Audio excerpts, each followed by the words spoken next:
Untamed is going to be untamed. It's going to be a little crazy. I want to talk to my people. I want to talk to my brothers and sisters. We can have grace and humility in how we interact with other people. Oh, hot dog, look at you. And nobody talked about what's really happening. And let's have conversations about what truth is.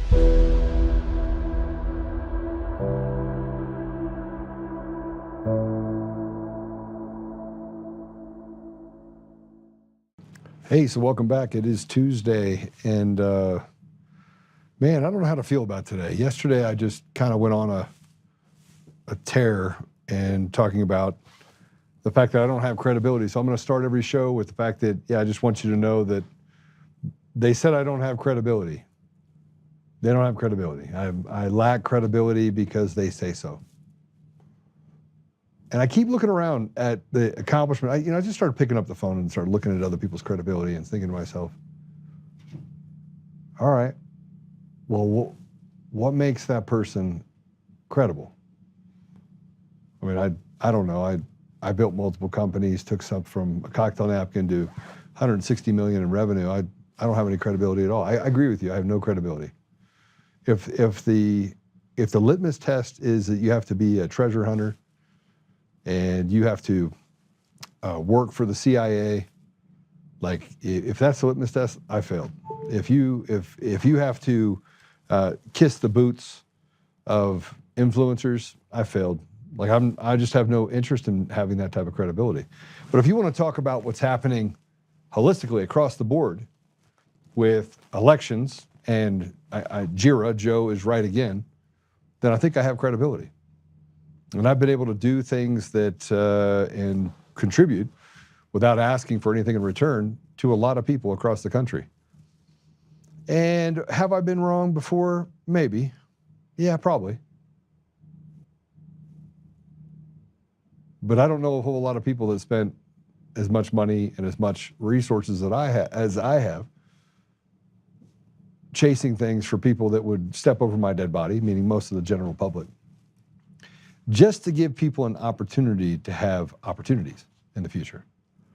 So I lack credibility. So if you're listening to me, welcome to Mr. Don't have any credibility. We're going to have a great show today.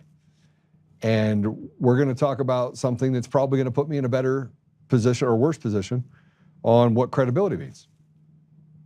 So what does credibility mean? When do you have credibility? And by the way, my lack of credibility is tied to the fact that I said I wanted to have gallows from coast to coast, and I wanted to hang treasonous traitors because it's not a victimless crime. I stand by that. I stand by it today, tomorrow, every day on Sunday. I don't have credibility because I called out Ukraine. Oh, that's right, I was right. Or the elections. So I'm going to start this much the way I feel right now. And I didn't really put this up yet, and it's not even a part of our profile. I don't think it is anyway. Let me check to make sure they didn't. Maybe they did. They could have surprised me and just thrown it in there. Let me see if I can find this little booger. Where are we at here? Do we have it in there? Do we have the thing in there about Dominion? Do we have that? Do we have the Dominion tweet in there? We don't. All right, well, while I'm doing that, everybody just hit the share button. If you're on X, hit the share button. If you're Eric Coomer, hit the share button and pray for your own salvation. Huh? Yeah. Can you grab that for real quick? So Coomer's attorney sent this whole thing over, and they've gone with this narrative that they've largely created in the public. They are the ones that created it with New York Times. They're the ones that created it with, that there is no proof, there is no proof, there is no proof. And in large part, the CIA ran with that. The CIA is deathly afraid of me. Why? Because Eric Coomer was never meant to be exposed. And if he didn't have such a big mouth and get on Antifa calls, he probably wouldn't have. We'd probably be talking about a guy out of all of these different people. We wouldn't be talking about the adjudication process or the different patents that he owned. We wouldn't even know who he is. And in large part, I don't think we would have gotten to the bottom of all the stuff that's been happening with elections across the country. Now, I'm not going to take credit for it because Eric Coomer played his part. But I will say this. I put this up. Dominion voting systems exposed by Serbian leaders implicates the CIA. I was right, continue to be right. Eric Coomer is the cog to the wheel. It is time for this charade to be torn apart at POTUS. It is time we take them down. This is a 1 hour post. We're going to post it on all the different socials. And if you get a chance, it'll probably be on a couple of, behind a couple of things. We'll put it on the Substack and everything else, and I'll give you my thoughts on it. Here's the bottom line. The coders in Serbia that worked directly hand in hand with John Polis of Dominion and Eric Coomer and many others, they've come forward. And in the time that all of this is done, there's been collected information and affidavits by Serbian leaders that have talked about the CIA being involved in stealing the American dream from 300 million people. These people are treasonous traitors, and they get to hide behind the fact that they're the CIA. Now, I'm talking specifically about a couple people that during 2020, one of them, his name is Sam Faddis, flew out to Colorado and met with me. And he went back and he says, well, at a minimum, he's embellishing. Now, so let me just want to put this in perspective for you, because the guy works for the CIA. This guy, Sam Faddis, CIA guy, was sent out here by Sidney Powell. Now, Sidney Powell got on TV and said that there was a recording of Eric Coomer and is the one that started the whole, well, where's the recording? Where's the recording? Knowing that there never was a recording. So I think I'm putting together all the pieces here. Like, I just don't give a shit about anybody in this entire movement except for President Trump and a few people that have actually shown themselves to be good people. But everyone else just kind of, you see them coming together. I saw Bannon come together with Faddis. He was on the show just a couple of weeks ago. I go, that checks, that makes sense. And I remember distinctly in January when I was in Washington, the bloodthirst and the people that were there to create as much chaos as possible. They've created, and they have enough people in this mix that the right and the left are both a bunch of retards. In large part creating as much chaos as they possibly can. But this guy, Sam Faddis, flew out here, met with me, got irritated when I said, what else do you want to know? He goes, well, tell me more. I was like, there's nothing more to tell you. What else do you want me to say to you? And he goes, well, you know, and he did this thing. And I got irritated, and I was like, well, then just piss off. I said it a little more harshly. And he got irritated with someone else that he had sitting over on the other side. And he said, at a minimum, he's embellishing it. And literally, almost immediately, Sidney Powell comes out and says, oh, we have this recording of Eric Coomer, knowing that she didn't. And then had to backtrack on that.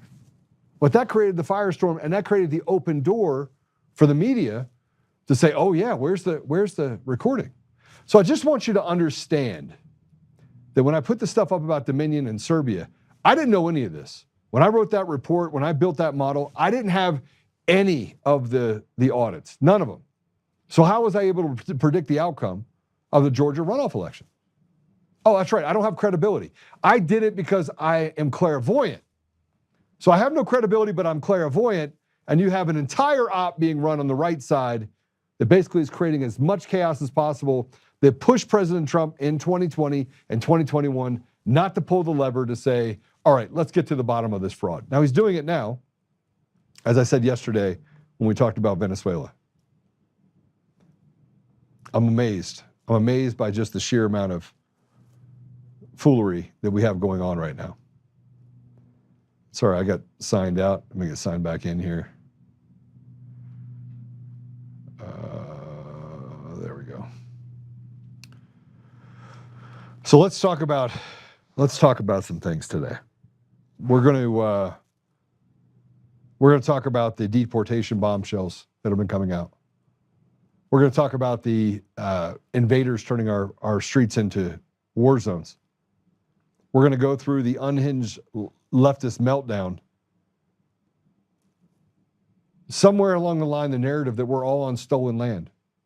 Somewhere on the line that no one is illegal. See, that's the new thing by the radical left. No one is illegal. And they're creating an environment where they make kids, they're puppets. So we're going to talk about it. We have teachers brainwashing children. And yet, this has pushed us to a place where we often don't say enough. We keep quiet. We don't post things about the truth. We When we get into arguments with people, 90% of them, by the way, if the people that you don't know are just bots. And by the way, if we don't even need bots, if they need bots, that means that they are not winning on the side of density. They do not have the numbers. Only 10 to 15% of our country is crazy. The rest of it is pretty sane, left and right, Democrat and Republican. But we're going to talk about this. And then we're going to have a guest come on. Let me tell you about our guest first, and then I'm going to go through a couple things, and I'm going to go ahead and bring them on.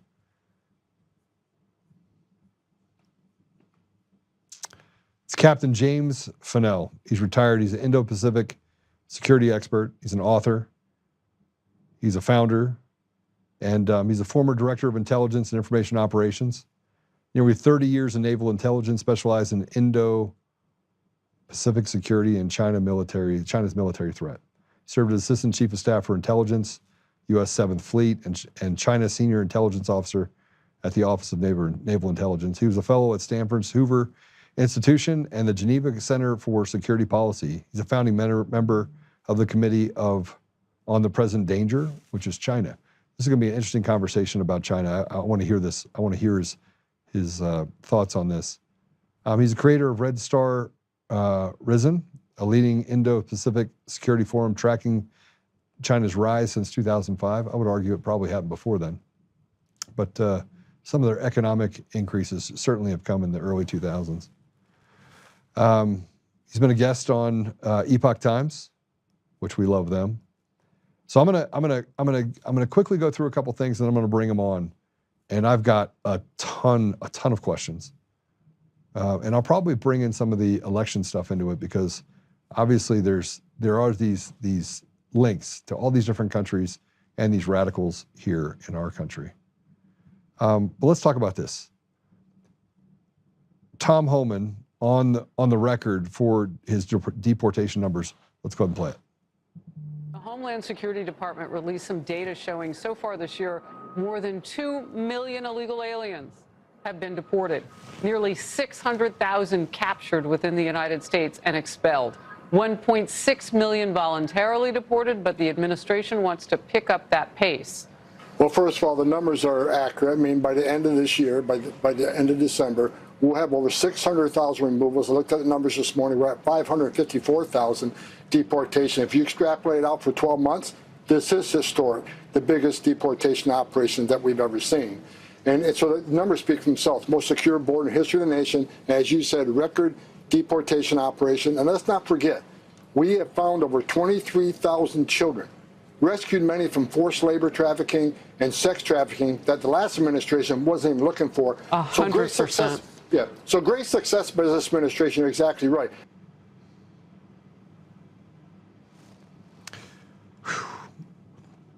And to piggyback on that, there's a classroom right here in Denver, Colorado, in a Cherry Creek school district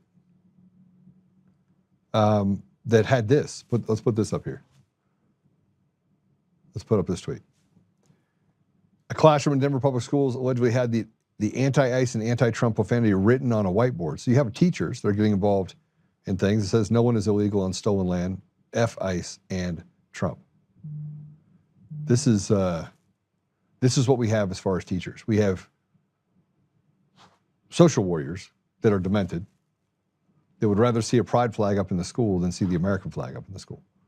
And these kids wonder why, when they get out of school, they can read at a sub 8th grade reading level, and that there's no opportunities waiting for them.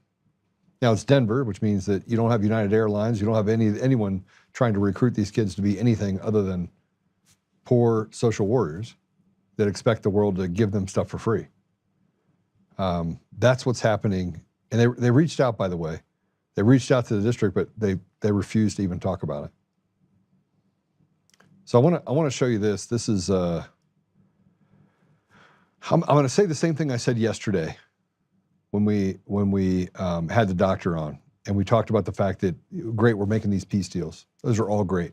But if we don't get the free and fair elections in our country, and we don't get this radical rot that we have inside of our country under control, this is just a speed bump to the tyranny of America.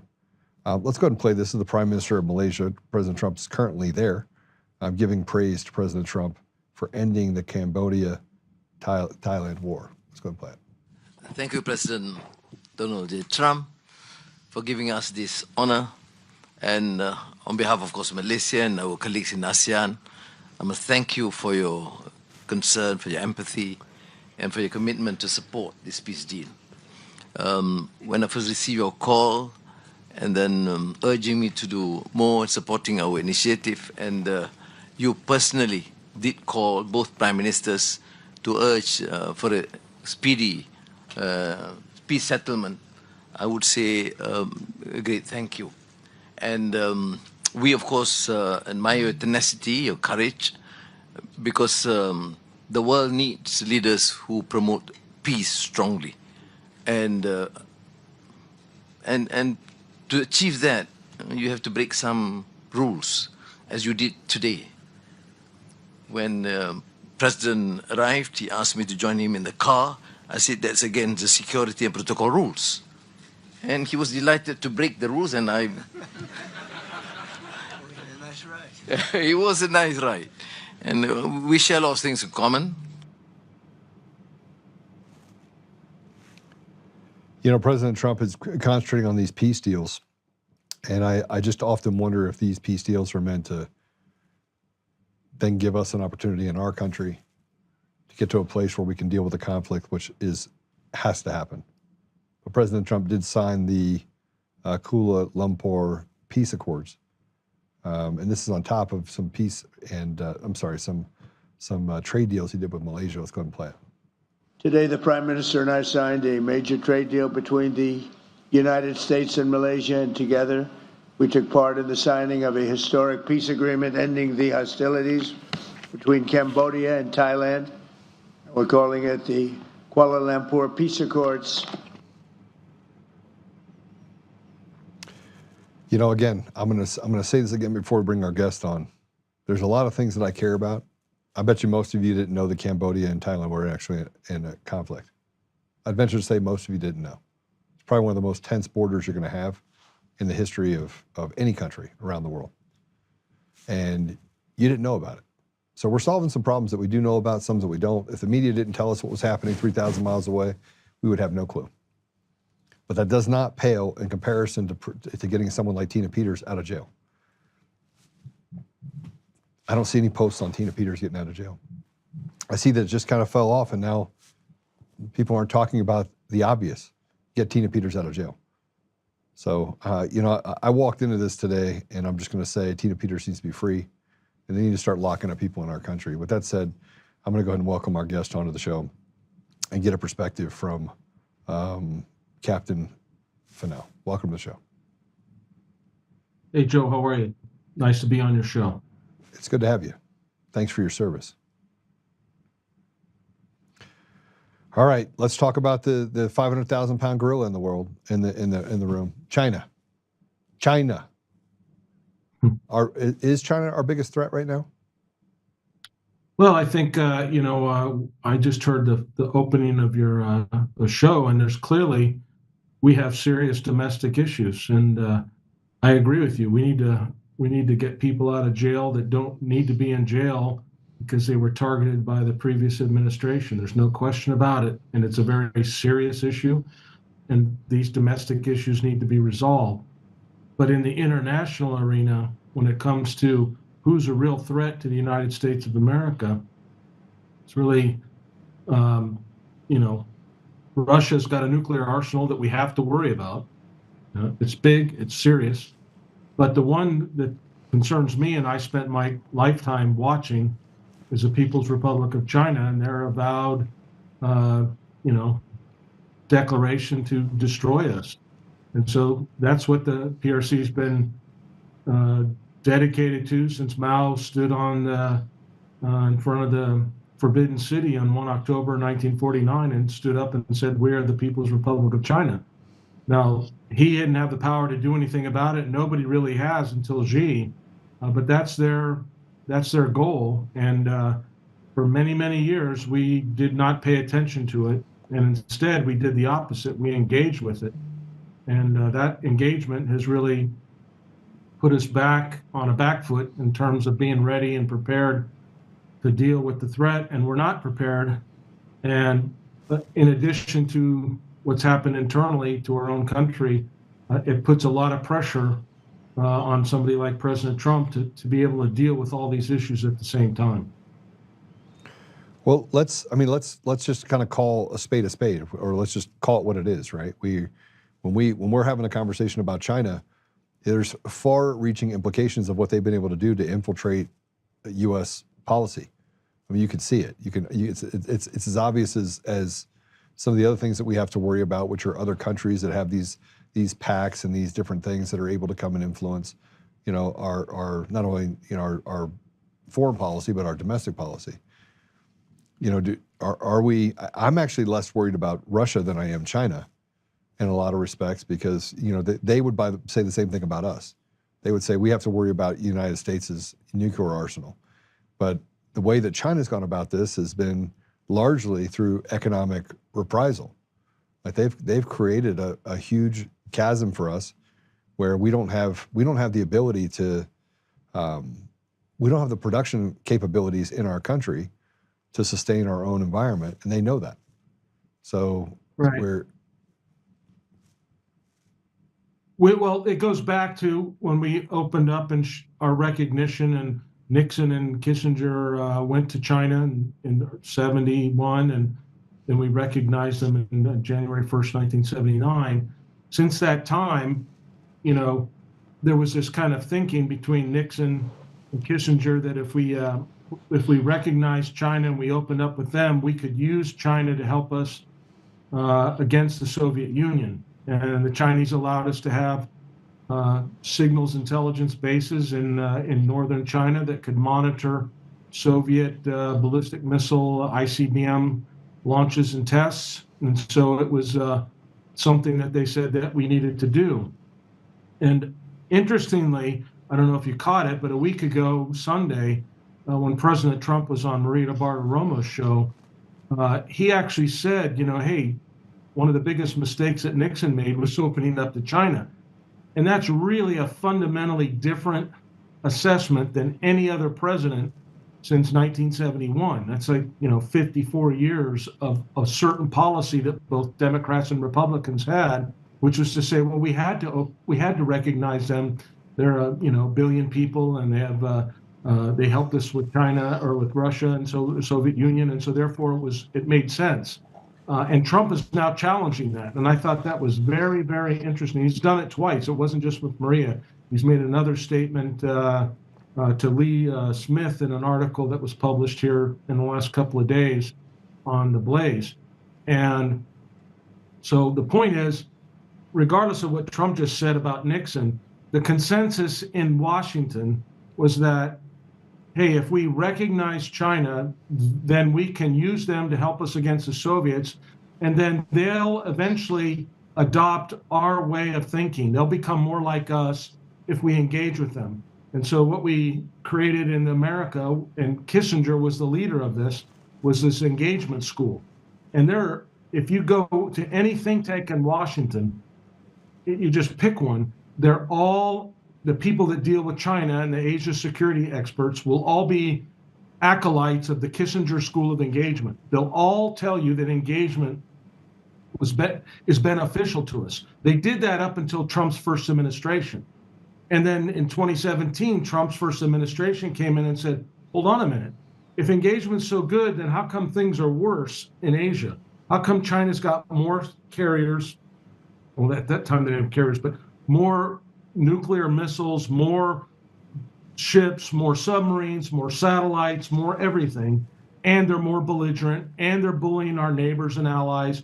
How come things haven't gotten better? How come they're not becoming like us? How come they're more mercantilistic?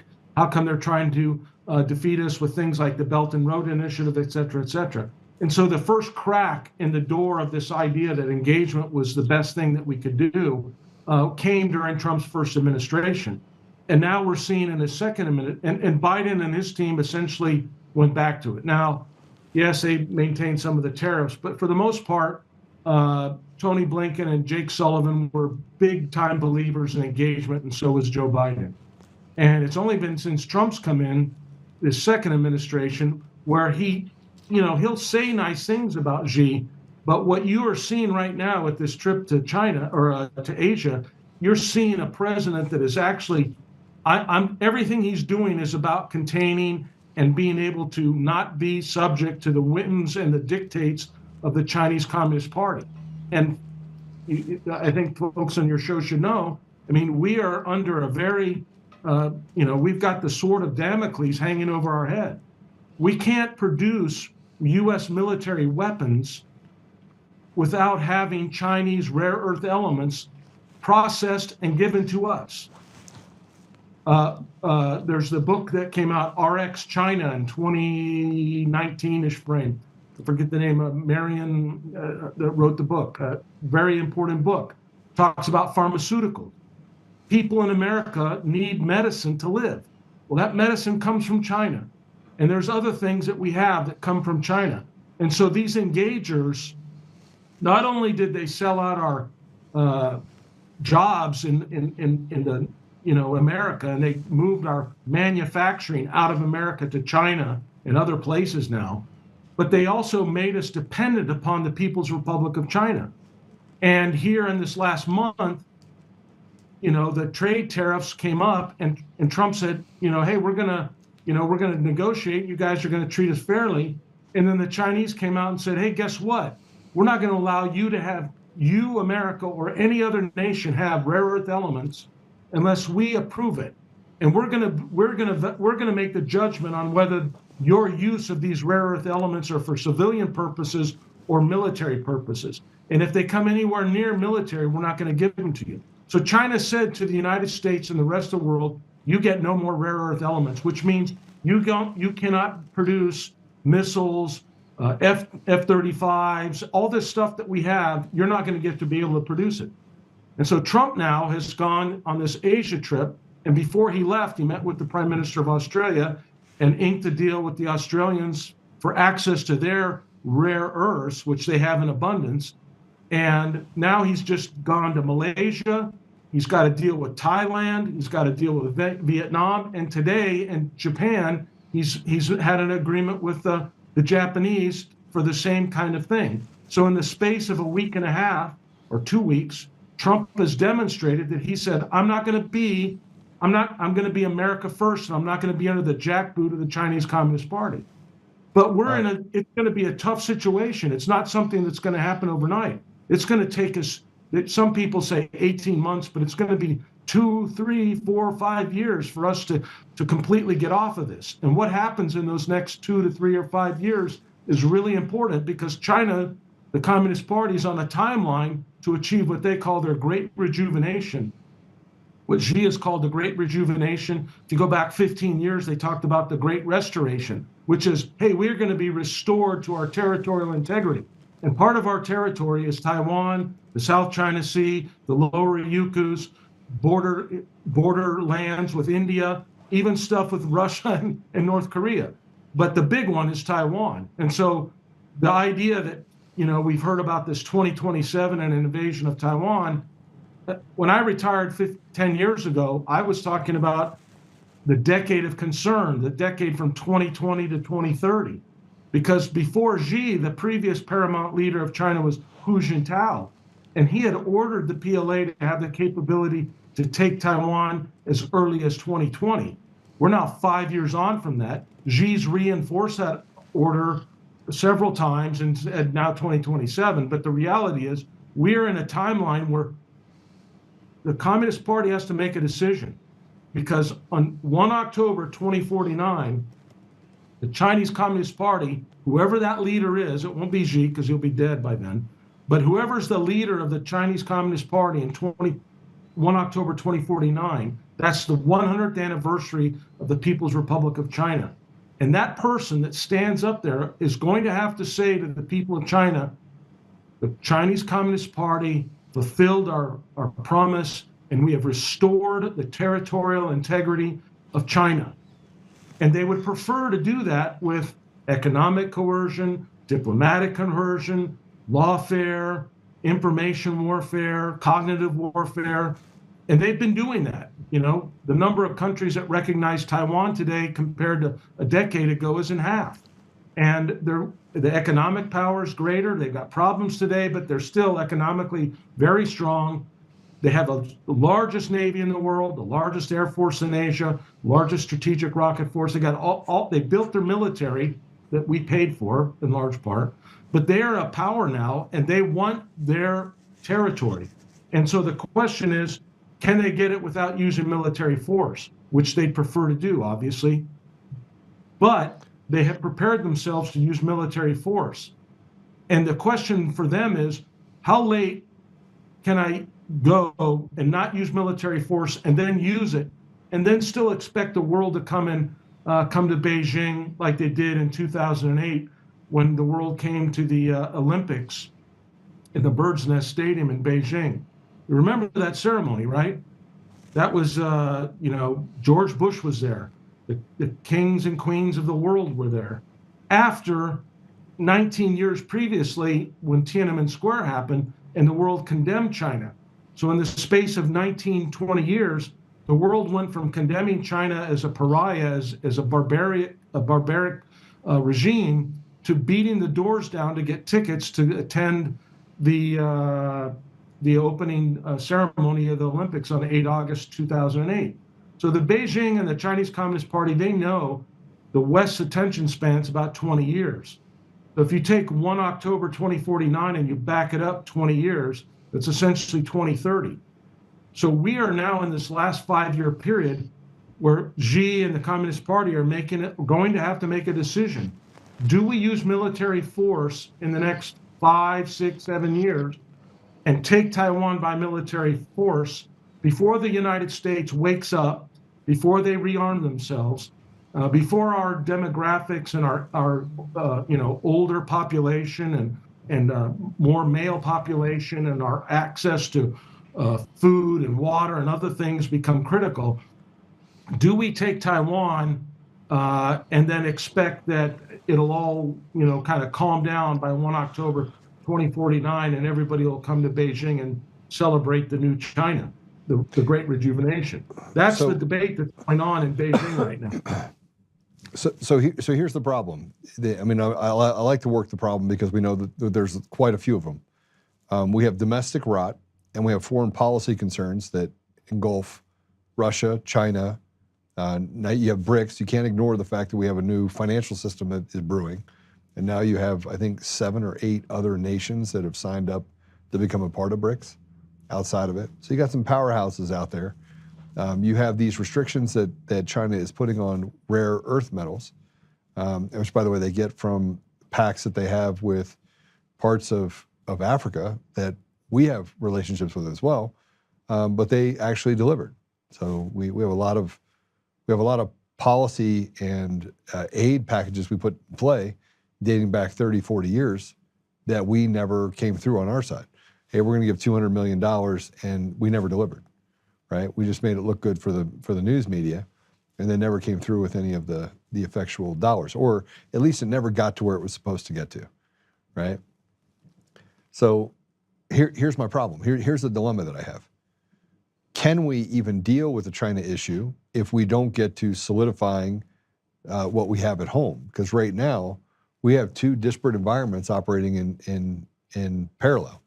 You have the left, which is operating in a way that they think that we need to go to this socialist communist environment, which realigns ourselves with China. If that happens, we don't have China as an enemy anymore. I don't think we have Russia as an enemy. We have one global environment, right? That they seem to be the head of.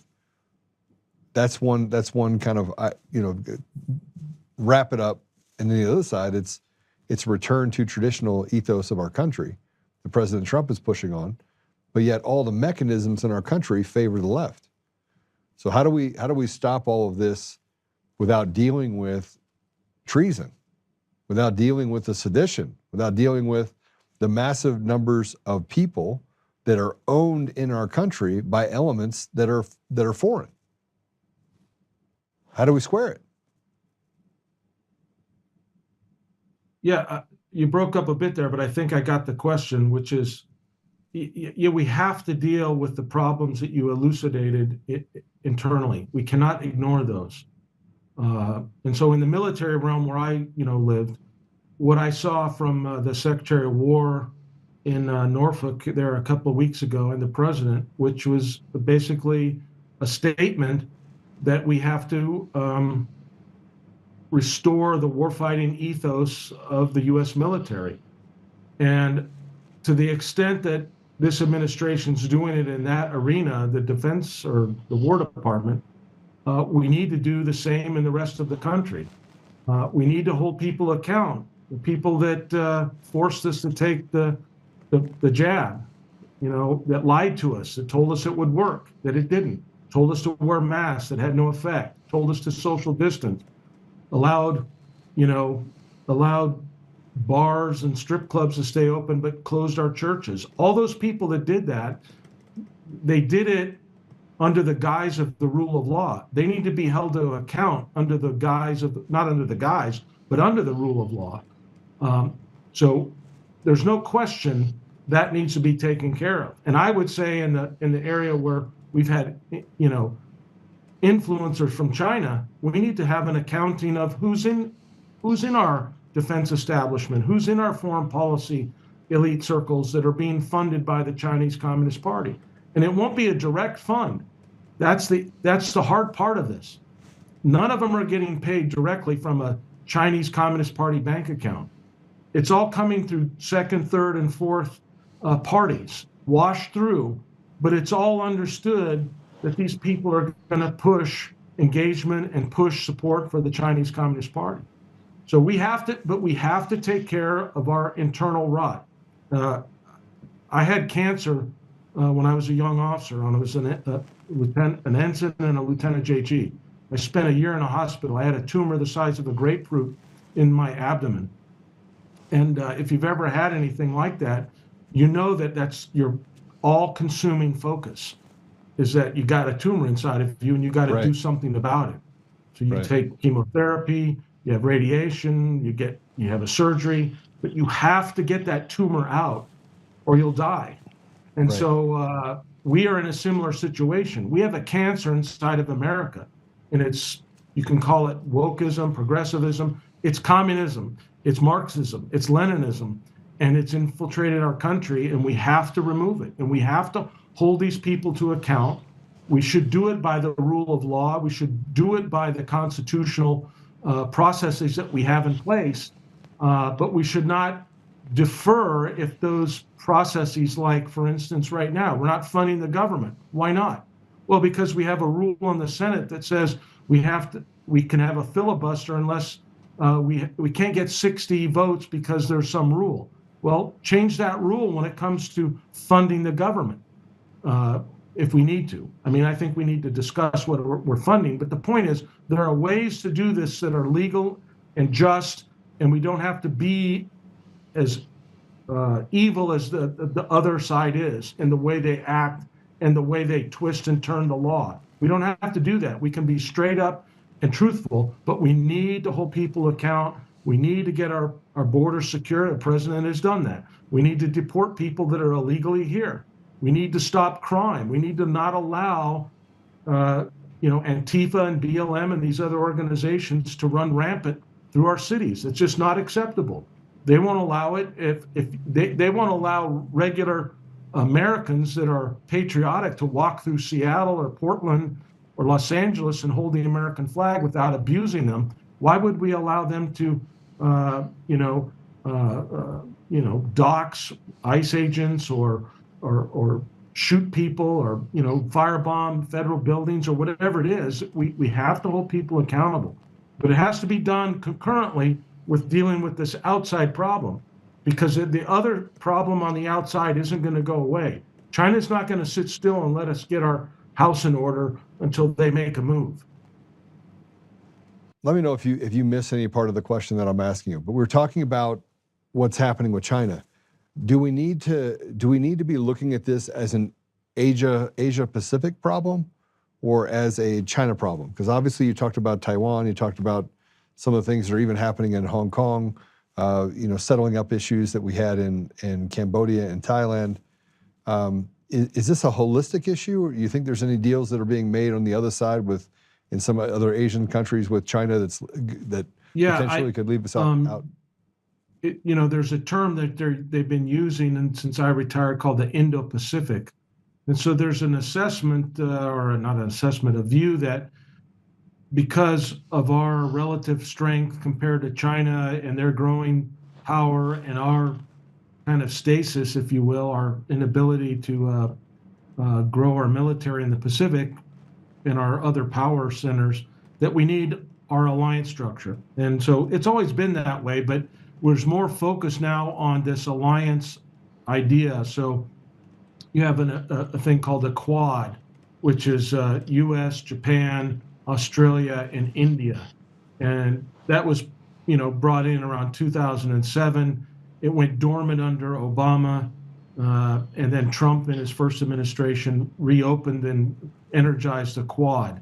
So our four navies work together pretty closely, which is important because when you combine all of our navies together, if we have interoperability, then we can, provide a better deterrent force against the PRC, and in a shooting war, we may have a better chance. You had this recent thing called the AUKUS, the Australia, UK, US agreement, which has been focused on or got a lot of attention for the nuclear submarines that we're going to try to sell to Australia. There's a lot of concern about that because of our own ship and submarine building infrastructure in America has been decimated in the last 50 years.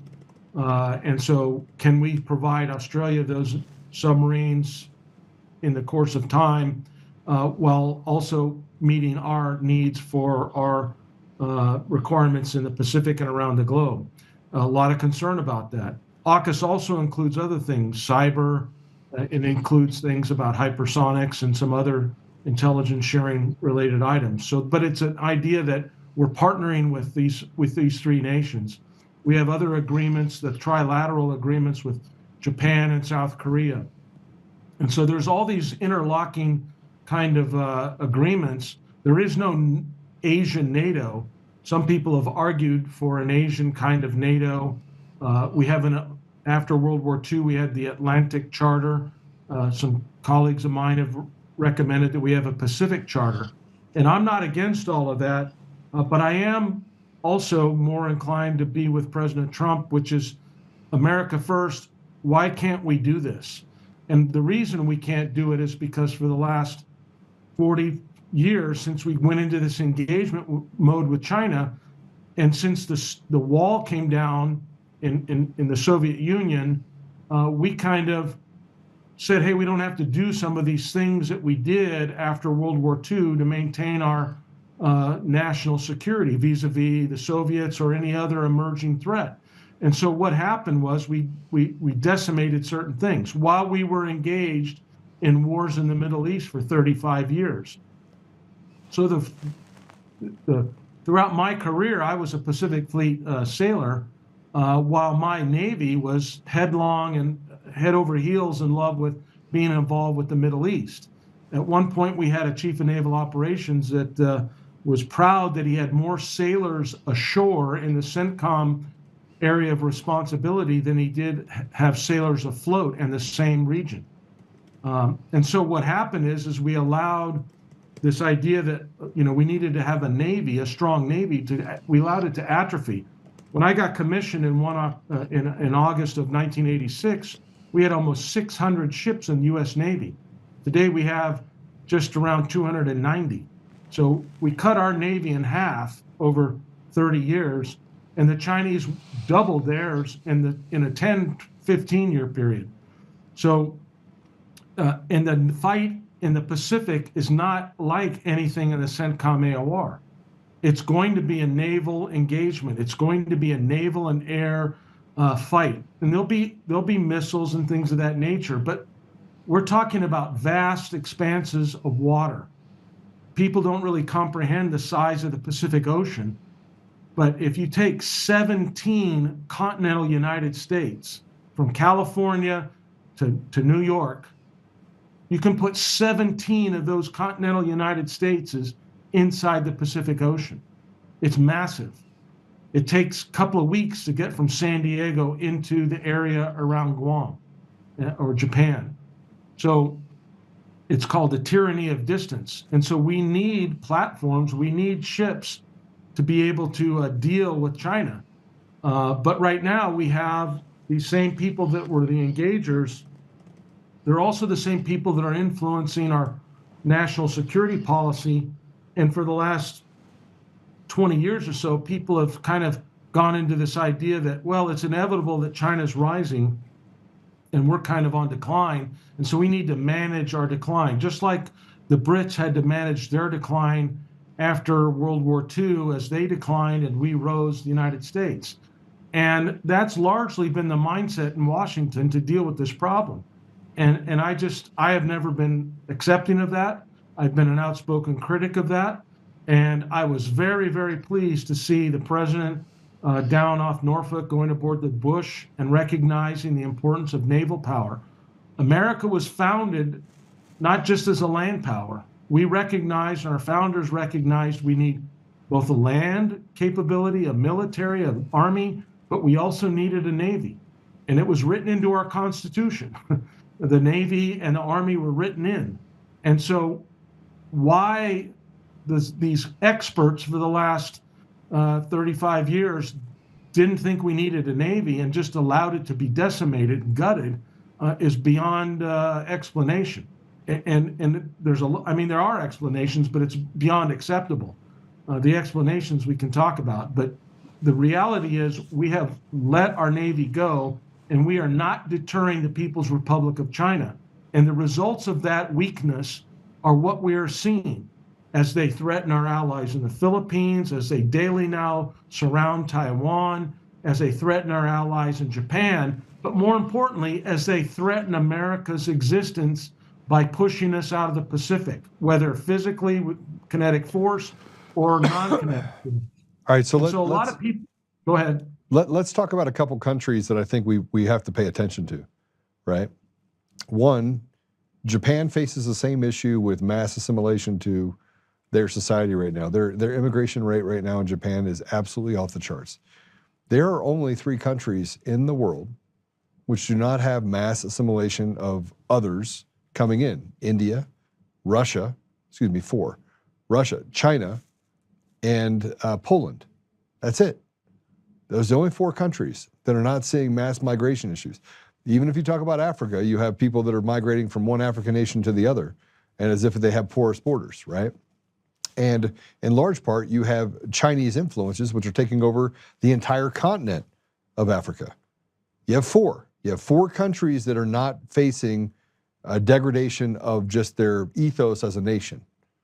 United States, we've been overrun by millions of illegals. Why is it that China is not, do you think China is pressing the buttons to get this to happen in other nations? I mean, including those in other Asian nations. Oh, yeah, there's no question about it. I lived in Japan for 4 years over 2 different tours. And Japan was a homogenous society.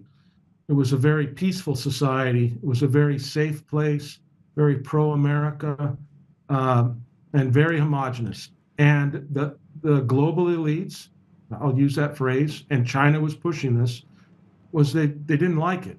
Right. They don't like it. And so they weaseled their way in. And that's one of the issues that kept and basically forced the Japanese government to pick a new prime minister.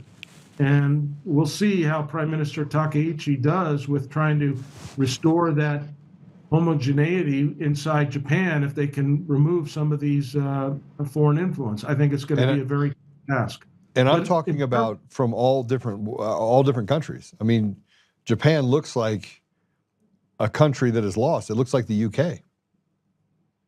Well, I have friends still in Japan. I'm not sure it's quite that bad at this point, but it's heading there. I don't disagree with that. And so the question, and you're right, it's not Chinese only. I mean, when I go back to when I lived there, the big threat was the Chosen, the North Korean infiltration. Right. So there was a great concern in Japan about North Korean criminal elements coming into Japan. That was 50 years ago. Well, and the crime rate in the last 10 years has gone up almost exponentially. Right, it's crazy. And China is definitely behind it because China is involved with running the United Nations, and the United Nations agenda is to have mass migration. I live in Switzerland right now. My wife is Swiss. 10 years ago, I moved here when I retired. When I moved here 10 years ago, that's when Merkel opened up Germany. And all of a sudden, we started seeing the influx of Syrian refugees, quote unquote refugees, into Switzerland. And now, 10 years later, Switzerland is a country I can't recognize. I used to walk down our main street, and the only language I heard was Swiss German.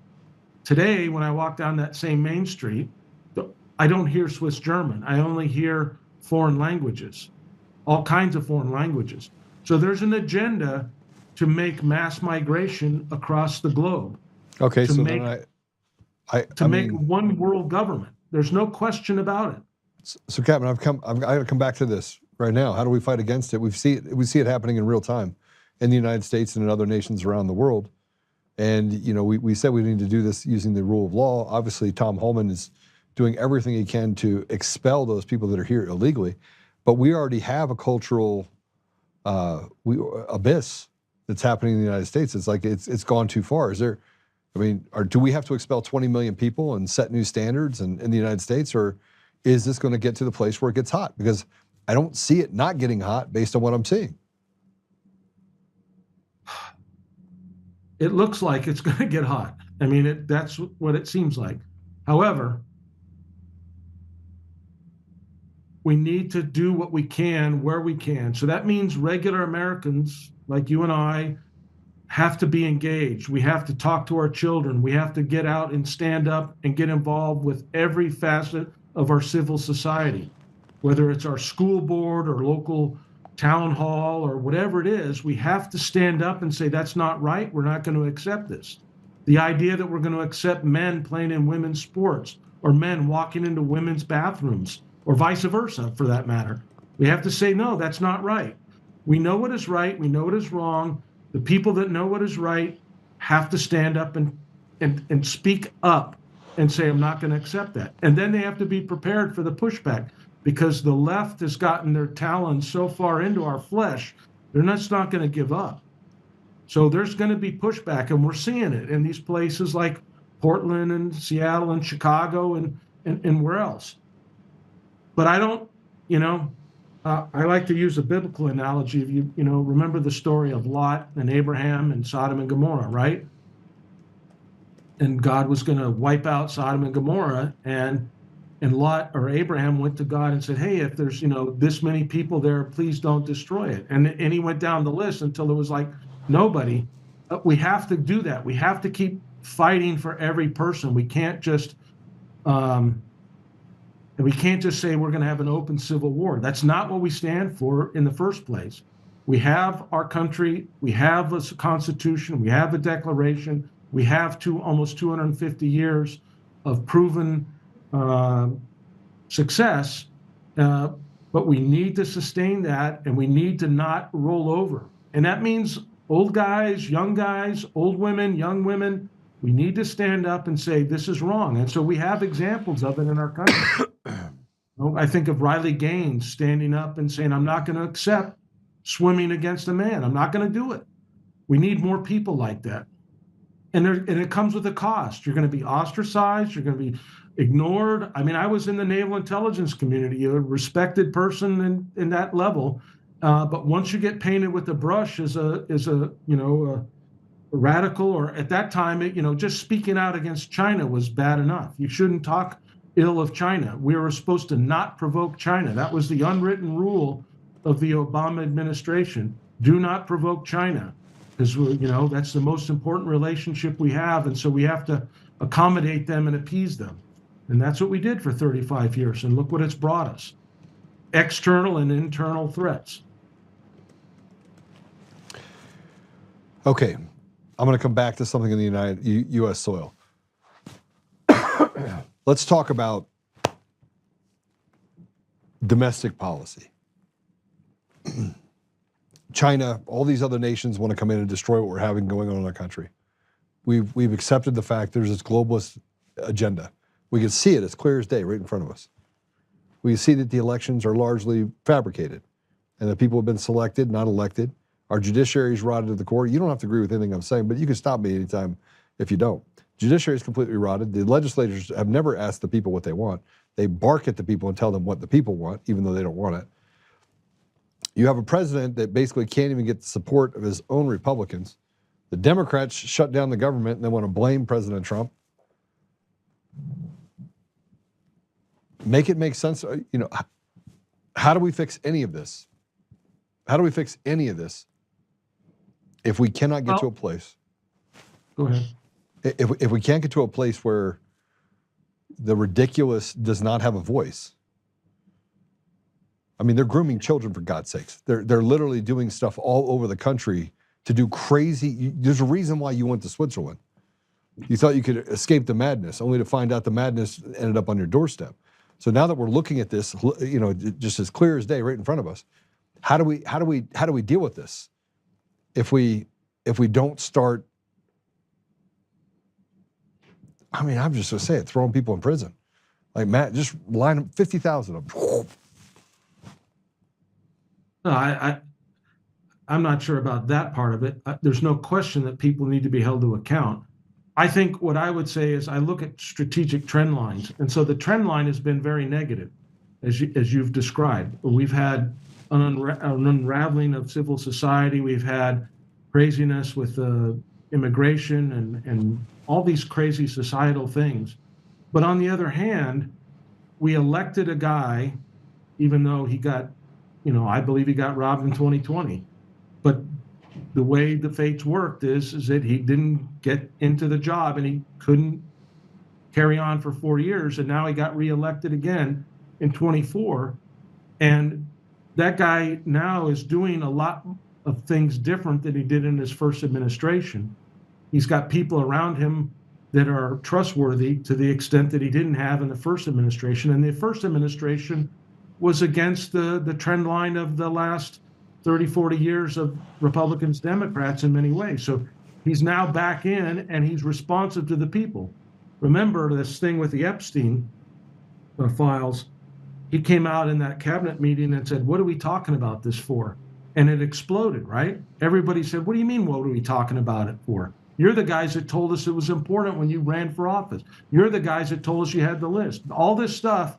And what happened? They started releasing stuff. Is it everything? No. But is it a recognition that this guy actually listens to the people, unlike any other administration in my lifetime, except for maybe Reagan, which was a different dynamic in a different era. But Trump at least has this idea that he understands what the people are saying and what they want, and he's trying to respond to it. He's not perfect, but he has that sense about him. And I think that should tell us as citizens that believe in this republic that, hey, if we want to see change, we can't just give up and throw our hands up and expect that there's going to be somebody right in that's going to arrest everybody, that we have to speak up and get organized. The left's been organized since the Vietnam War, you know? Saul Alinsky, rules for radicals. We need our rules for patriots. We need rules that say this is how patriots operate, and we do. It's called the Constitution. It's called the Bill of Rights. But it means that we have to be engaged. We have to actually engage in our civil process, in our government process. We have to get off our couch. You know, we can't watch sports all the time and all those things that we're finding out are rigged anyway, like this NBA scandal. So we need to say what's important.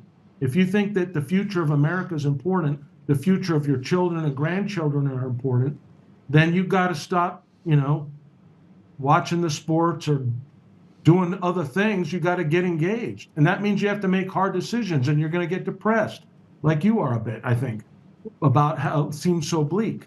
Well, I don't, hold on a second. I don't think it's bleak at all.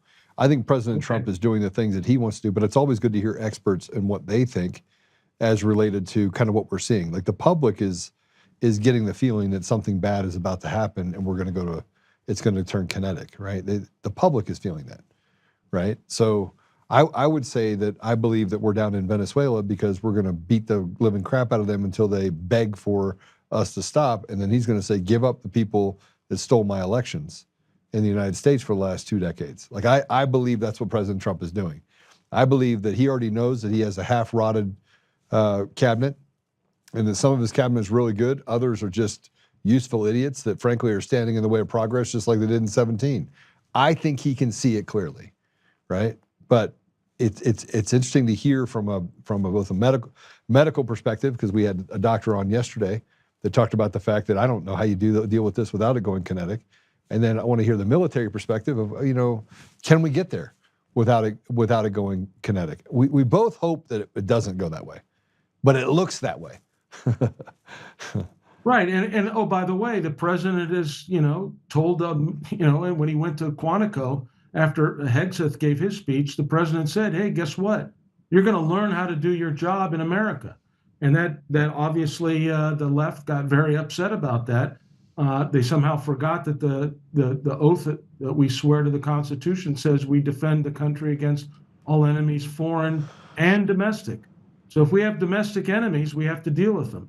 We'd prefer not to deal with American soldiers against our own citizens, but there may come a time when we have American citizens that are in violation of the law and are trying to destroy the republic. And you know, we've had that once before. It was called the Civil War. We don't want to go there. It was very deadly. So if we can avoid it by doing the things I've kind of tried to allude to, that's better.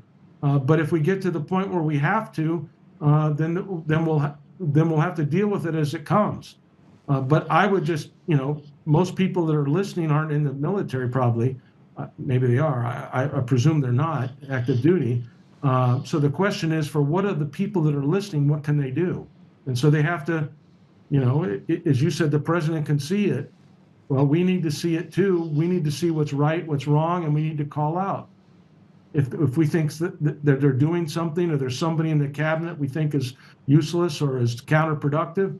But I have to say, you know, just like on this trip to Asia right now, you know, there was a lot of talk in the campaign last year about Japan, and it seemed to be this kind of distrust of Japan and this comments about Japan. And I was a little bit taken aback because of my longtime associations in Japan and working with the Japanese military and knowing the people of Japan and the fear that they have of what they're sitting right off their front step with the People's Republic of China. I mean, they know what's coming to them, and the Chinese remind them on a daily basis that they hate them and they want to pay back for World War II. And so the Japanese have always wondered about Americans, and then when an American president runs for office and kind of makes comments about Japan, there was a lot of concern amongst some of us about what's going to happen when the president goes to Japan. And I have to say, I watched today every little thing that he did, and it was masterful. He not only was saying the right things and doing the right things, but it was from the heart, it was from his head, and it was for America. But it was to say, hey, Japan and America, we share the same concern. And when China goes on the warpath kinetically, we're both going to get it. And so we need to work together. And he got that across. And fortunately, he has a prime minister in Japan now that seems to be somebody that could be his, to, you know, use the Reagan analogy, she could be the Thatcher to Trump, she could be like, Takaichi could be like Thatcher was to Reagan. And I hope that's true. But the point is, I saw something from President Trump in the last 72 hours that showed that this guy is, he's incredible in his ability to assimilate and learn things from somebody that had no experience in this arena, you know, in a day-to-day basis. He was in another world, you know, he was in building and all that. Yeah, he had a first administration, but his first administration was consumed with two impeachments and traitors in his own ranks within the cabinet and the constant attacks every day and dealing with stuff that just was incredible. And now he's got that knowledge, 4 years to think about it, and now he's hit the deck running and he's performing. And so I think there's a hope there in terms of, that's my perspective on the exterior threat. I think he's got similar insights and knowledge and understanding for the internal threats. And we're seeing him do it, like what he did was sending the National Guard to Washington, D.C. He made that happen. He used the law. He didn't break the law. That's the thing that nobody can throw at him. He has not broken the law, and he's followed the law. And when the judges say you can't do that, he said, okay, I'll find another way. But he has gotten the point across, and he's making the case to the Americans, even the people that used to hate him, are starting to see, hey, what this guy did brought us safety in Washington, D.C. It's not dangerous anymore. I can walk the streets. I'm not going to get shot. I'm not going to get robbed. I'm not going to get raped. And he's making that case, and it's taking some time, but it's coming. And where these left blue states refuse to accept the offers, we're going to see pushback in those areas, and regular citizens are going to start coming out against these leftist, progressive Marxists, I think. That's the hope that I have, and we need to help them along. We need to push them along and show them that this is the better way. This is the more secure way. This is the American way. Well, I mean, you know, when we sit here and have a conversation about what President Trump has done, and hey, I'll find a new way. What I think we need to emphasize is the fact that President Trump has been overturned by judges that say you're not allowed to do this, and as it goes up the ladder, the Supreme Court has had to step in almost 24 times to say no, this is what you're saying is not right. So there's a recognition that no matter where you turn, President Trump is getting blocked by judges who frankly are acting like they're the kings. And these are rotted judges, and there's so many of them that, you know, we're in an active coup right now. We're in the middle of an active coup. Like, this coup has been going on for a long time. They've built up density, and just like sleeper cells, they exploded during 2020 when there was this massive amount of chaos. So, you know, I mean, I totally agree with you that, you know, we need to stay within the confines of the law, and President Trump has done a good job doing that. But no matter what he does, you have the radical left saying that he's breaking the law. So when you get to the place where every time you turn around, you have public trust that's being eroded by a mainstream media and paid agitators that are causing all of this, at some point, the tipping point can't come. You can't get there because they keep raising the bar or moving the goalposts. And so you're just, you know, you're diluting some of the work that President Trump is doing. It works overseas because they're deathly afraid of President Trump. I mean, he dropped a MOB on the middle of Iran. He's not afraid of anything, right? But in the United States, we keep we keep trying to handle it with kid gloves. But we have a massive problem in our country with demons, devils, people that would do harm to the people. I don't see any other way for President Trump to do this than to declare, man, I hate to say this out loud, not declare martial law. Maybe I am saying declare martial law, but declare something of the recognition that here's all the stuff that they're doing, and they're done. The only way to get rid of it is to arrest this governor, arrest this governor, arrest this mayor for sedition, for allowing, you know, the American people to become victims of foreign invaders. I don't know. I would do it differently. Yeah, I mean, I hear you, and I understand your intent and your heart on that. But I would also say we're getting to the point now where it's not just Trump, it's the rest of civil society. You can call it MAGA, you can call it whatever you want, but it's this group of Americans that recognize, hey, if we don't start enforcing the rules and the laws to maintain the system that we've built and had for 200 years, then when they come back into power, they're not going to just assassinate President Trump. They're going to throw us all in jail. They're going to destroy our lives, and we're going to be done for. And so I think what's happened in this last 8-9 months is the rhinos, the GOP and the Congress, which not all are rhinos, I'm sure, but I think there's a lot of them. A lot of them.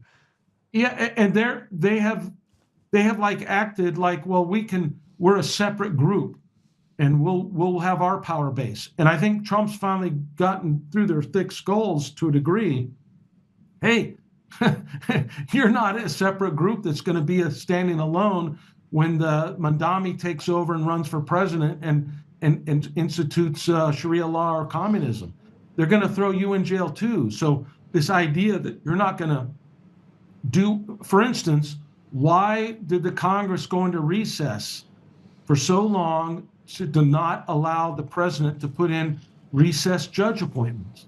Why not? I mean, it's insane. That's a legal thing to do. They Why could have didn't they done do that. it? Why didn't they do it? Right. They didn't Oh. do it because they didn't feel the pressure from us to say, hey, we elect you. We want you to do this so that the president can get about doing what we elected him to do. And there we're like, well, if we do that, then we give up our power to the president. And I think they're finally starting to realize we better give it up to him, because if we don't give it up to him and we don't advance what the American people want, then the left, by their own admission, is going to come and destroy us. Just like the Chinese Communist Party said, we're going to come and destroy you. So they told us that. So what you said is really interesting, because it's not just the judge appointments. It's not even, that's actually the— Well, it's the cabinet least and all these other things and government officials, yes. It's ambassadors. It's ambassadors to other countries. It's people that sit inside the embassy. And there's over 60 of them. There's over 60 right now, Biden appointed ambassadors that, and this is the other problem that I have with his cabinet. Marco Rubio, they all put in their resignations, right? And he didn't accept them. He didn't accept them. Why? And why did both the Democrats and the Republicans 100% say, yeah, we like Marco Rubio? I mean, it should have been a red flag. President Trump should be like, just kidding, you're out, right?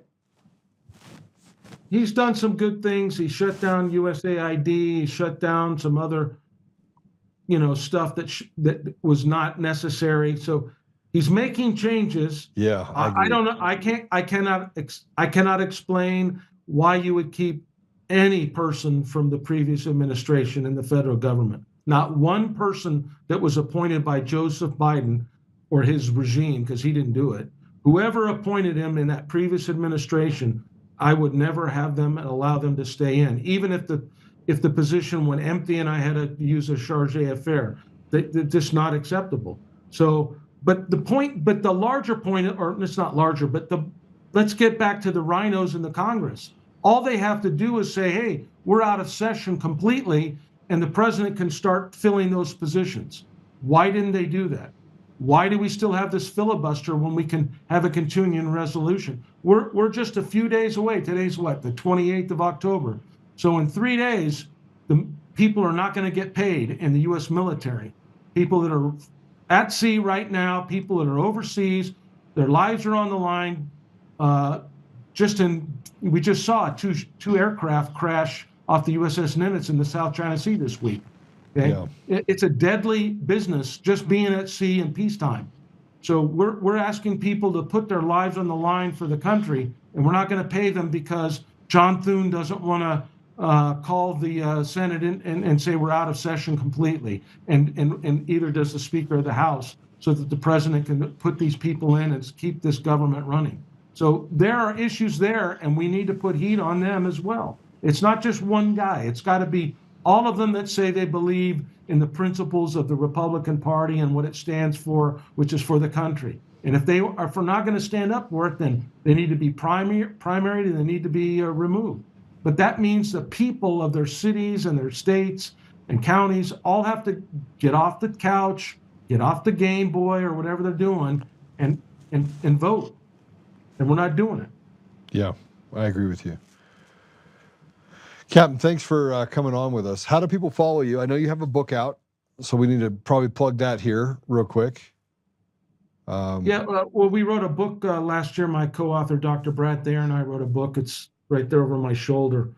Embracing Communist China, America's Greatest Strategic Failure. And it's been out for a year. And it's really, if you're interested in what it is that both Republican and Democrats did to embrace Communist China and Wall Street, and the military and our State Department, we talk about that. And it's basically boils down to three fundamental things.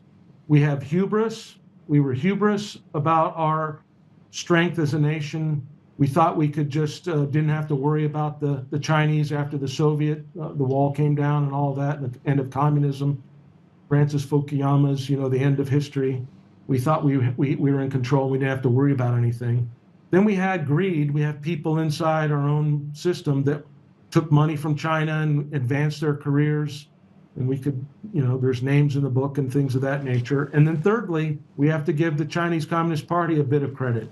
Deng Xiaoping had a strategy on how to, as he said, bide their time and hide their weaknesses, and they infiltrated the United States. They knew our weaknesses better than we did, and they were able to play them off and have guys like Kissinger and all of his acolytes promote engagement with China for the last 35 years. And it was successful, and they did a good job of it.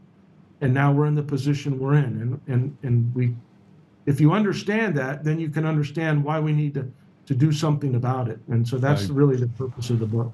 Yeah, I agree. I'm going to read it, and then I'll have you back on. We'll talk about it. I'm deep in the process.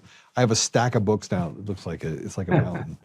I keep having people on. But I'm getting through them, and I'll get through them pretty quick. I read a book a week on average, so we'll get you back on. But I do want to say thank you for your service. Thank you for the work that you've done. I'm sorry that you're over in Switzerland. We could sure use you fighting over here, and keep up the good fight. And I look forward to having you on again. Yeah, my wife is Swiss. She married me, and she followed me around the Pacific for 30 years. And when I retired, we came here to take care of her mom, and then her mom passed right in the beginning of COVID, not from COVID, but at the beginning of it. And we just kind of got stuck here, and we've kind of been here since the COVID lockdowns. And but I am an American 100%. I only have one passport, and I eat, sleep, and breathe America 24/7. So. I'm not over there physically, but my mind and my body and soul, or my soul and my mind, are there. Well, I tell you what, you put 30 years of service in, so I want to thank you for that. And we have an obligation as Americans to continue to fight all the way to the bitter end, and so I know that you'll be doing that as well. I pray for America, and I pray that we don't forget the kind of sacrifices that people really made, the people that made it in World War II and Korea and Vietnam, to keep and others since then, and even in the Middle East, that people that died for this nation to keep it free. And if you don't understand, if you Americans that are listening right now, I've lived overseas a lot of my life, and if you don't understand what it means to be an American, let me tell you, we are a unique people. We are different. We are blessed by God, by what we've had in our country, and we have a different approach to authority figures and to top-down control and to propaganda and lies. And we have always been that, as Reagan said, that shining city on the hill, and the light's almost gone out, and we need to light that fire big time. We need to have a big bonfire at the top of the hill and remind the world that we're Americans. And when we do that, the rest of the world will follow. I agree with you fully. Thanks, brother. Thank you for coming on. God bless you. God bless you. Thanks. The perspective that he brought to the table, that James brought to the table, is an interesting one, because it talks about the meld. We always tend to see things from a singular standpoint, not from this multidimensional place that we live our lives. And China is one big part of this piece. And you can see what they've done inside the United States. I like to talk about domestic policy because I think it influences how we handle foreign policy. And with China, stoking the waters and doing the things that they've done in our country, it's not hard to come to the conclusion that they want to destroy the United States. But you also can't ignore what we've been able to face across the entire globe. There's 190-ish nations around the world. Of those 190 nations, there's only 4 that don't have mass migration issues. 4. And then you have other countries that you talk about apartheid in South Africa and what they've done to white people, and this anti-white mentality that's kind of leaked across the country. And where does that come from? These are things that as Americans we have to pay attention to. And I think one of the other issues that we have to pay attention to is the fact that we don't understand our own doctrine. Most people cannot tell me what it is the Fourth Amendment. What's the Fourth Amendment in the Constitution? What's the 14th Amendment? What's the 17th Amendment? What's the 18th Amendment? What's the Third Amendment? We talk about the Second Amendment. You know, you can't infringe upon someone's rights to bear arms. Talk about the First Amendment. We miss part of that as well. You have the right to free speech, also says that you have the right to assembly. And we can't even get that right because we don't spend any time studying the ethos of our country. So it's easy for people to take things from you when you do not take the time to become educated on both sides. Look, if you haven't read, The Art of War, you should read it. If you haven't read things that have to do with the radical left and their ideologies, shame on you.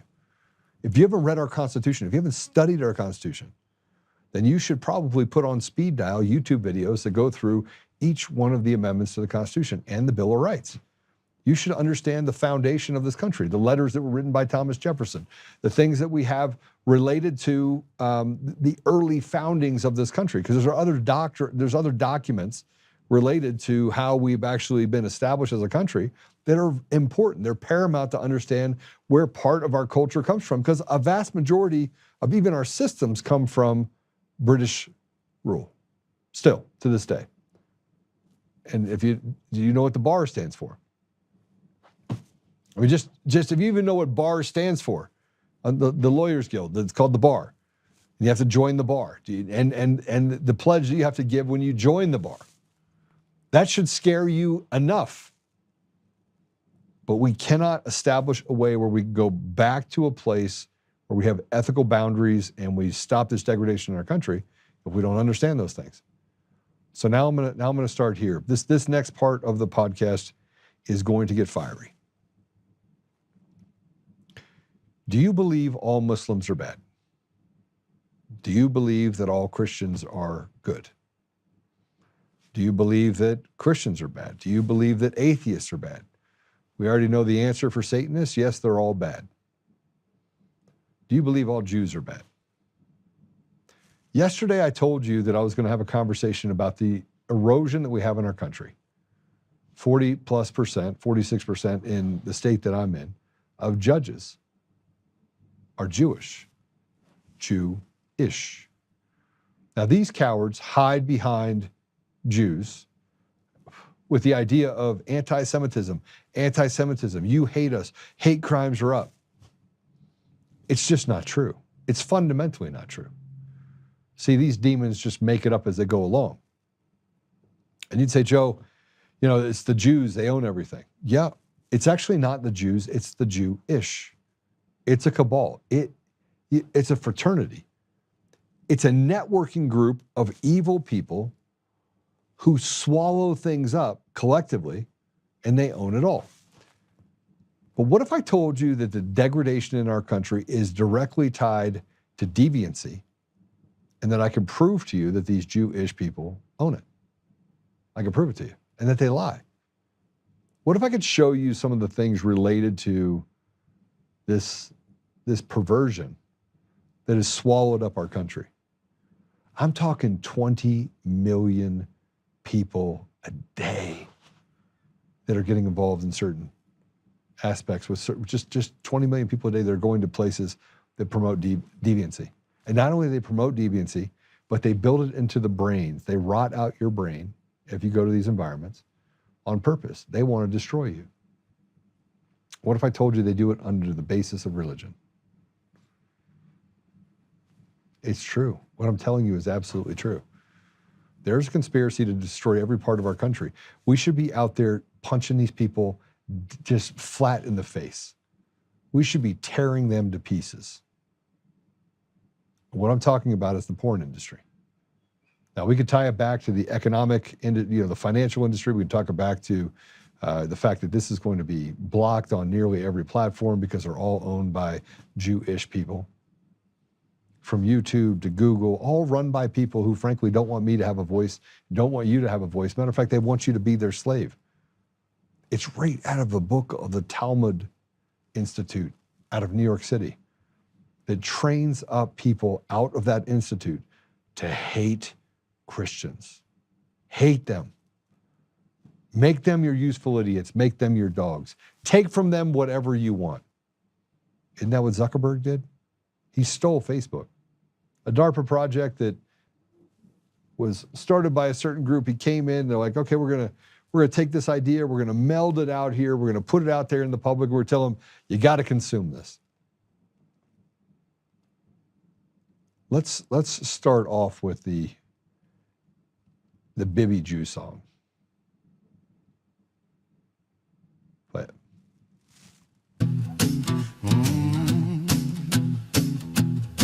Baby Jew, oh what I got. Rules with an iron fist makes the good folks cry. Bossing round the town with his ego so grand. Oppressive little prick got the world in his hand. Hey, baby Jew, you're a thorn in our side, pushing us down, but we won't hide. Oppressive prick, your reign's gonna end. Freedom's coming, my tyrannical friend. Yeah, Baby Jew, what a... and to the point, perfect for a quick listener meme. Sing it with attitude. Now, before I say anything more about this, let me just say this. Do you know who doesn't like Bibi? 90% of Israel, 90% of real Jews. Do you know who's absolutely ashamed by what Bibi's done around the world? Most of the Jewish population. You could equate Israel to Memphis, Tennessee, or Washington, D.C. in Ward 7 or Ward 8. You could. You could equate it to a country that is under siege, that is held hostage by this fraternity. So you either play ball by the Bibi Jew regime or you're out. You could today go look at just an aerial view of Gaza. And you could just go back in time and look at it, what it was 6 months ago. And you'd be hard pressed not to get the feeling, that gut feeling in your chest, that thing that tells you this just is not right. Now, at the same time, AIPAC operates and owns 99% of our politicians in Congress. But there's a difference. You know, I tell you that if we do not start differentiating between this evil synagogue of Satan and the actual Jews, we will find ourselves in the same place we were in the 1920s and the 1930s. And it's no better than basically going after any sort of race or religion.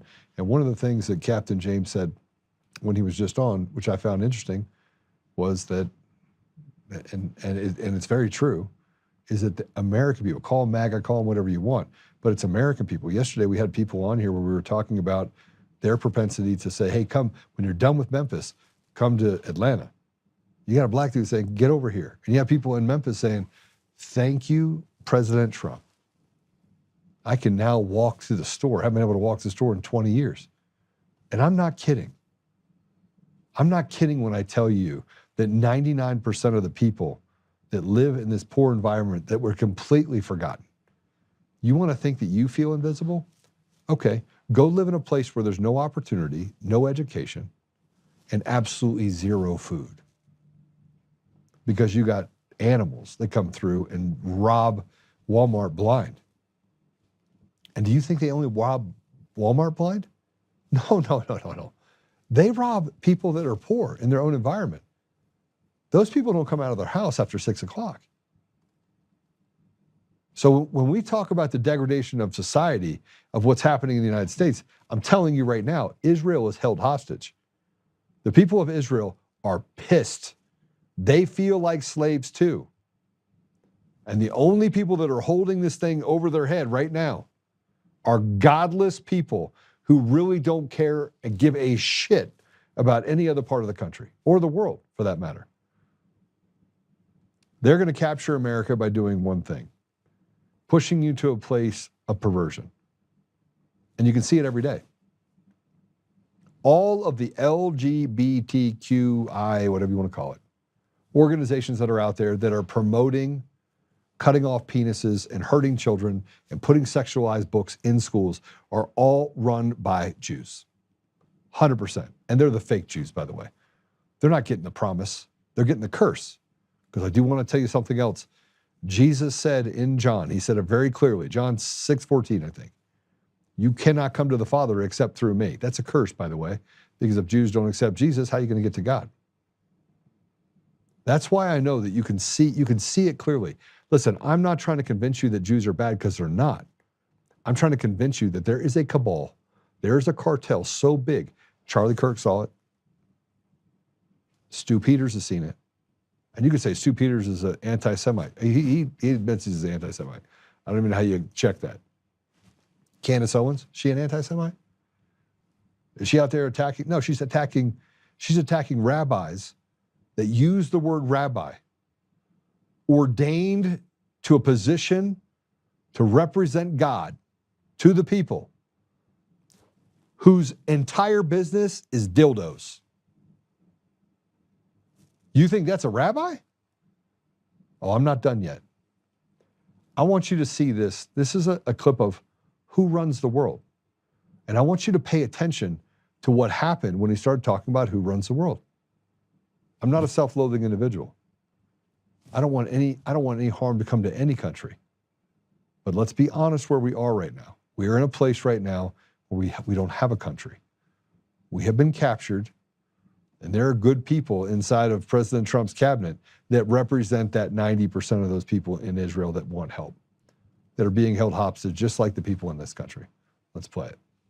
Who's in control? Who was in charge of the CDC that was controlling and telling our government to shut down small businesses and what they recommend for the mandates of the vaccines and Pfizer and all? At the time when COVID was being enacted, I'm going to read off the staff of who was in charge of this CDC. The director of the CDC was Rochelle Walensky, dual citizenship with Israel. She's a Jew. Deputy director of the CDC, Ann Shawalchik, dual citizenship with Israel, Jew. CDC chief of staff, Sherry Berger, dual citizenship with Israel, Jew. CDC chief medical officer, Mitchell Wolf, dual citizenship with Israel, Jew. CDC director of the Washington office. This is pertinent to the topic. We're talking about COVID, right? Yeah. This is pertinent to COVID. So I love you, Jennifer. Yeah, please. So director of the CDC of the Washington office, Jeff Resnick, dual citizenship with Israel, Jew. COVID czar, Jeff Zaints, dual citizenship with Israel, Jew. COVID senior advisor, Andy Slavitt, dual citizenship with Israel, Jew. Assistant of Health Secretary for Human Services for our country, the Assistant of Health Secretary, Rachel Levine, transgender, dual citizenship with Israel, Jew. I ask that you hold off, Christopher. Ma'am, I'm almost done. Mr. Wood, the chair has ruled that your comments are out of order. She's asked you to stop. The chair has... He said Jew. There's nothing wrong with Jew. It's not derogatory. Yeah. Exactly. Okay, keep on going. Head of Pfizer vaccines, Albert Bourla, dual citizenship with Israel, Jew. Pfizer chief scientist, Michael Dostik, dual citizenship with Israel, Jew. Moderna chief scientist, Paul Zaks, dual citizenship with Israel, Jew. BlackRock, everyone know BlackRock? BlackRock CEO, Larry Fink, dual citizenship with Israel, Jew. I said we're willing to sacrifice our ego, our reputation, and our lives. Yes, ma'am, and I love you, and I appreciate your patience. BlackRock president, Rob Capt, dual citizenship with Israel, Jew. The CDC chief medical officer of Johnson & Johnson, Joanne Waldstreicher, dual citizenship with Israel, Jew. Chief medical officer of Merck, Michael Rosenthal, dual citizenship with Israel, Jew. Head of Pfizer of the World Economic Forum, Yuval Harari, dual citizenship with Israel, Jew. And that's what I'm talking about. Christopher, you need to stop. Who's in control of the media? Or the banks, and go on. God bless you. Thank you for your attention.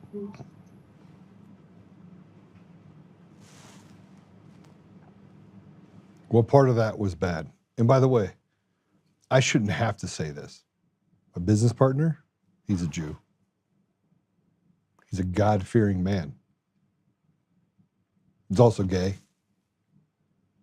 And you'd say, oh, Joe, how do you reconcile it? I accept my brother where he is, not where I want him to be. He's married to a woman, has 2 children. He is still married to that woman. So he made choices in his life to honor his relationship. How many men are in a heterosexual relationship that can't keep their penis in their pants? That cheat on their wives?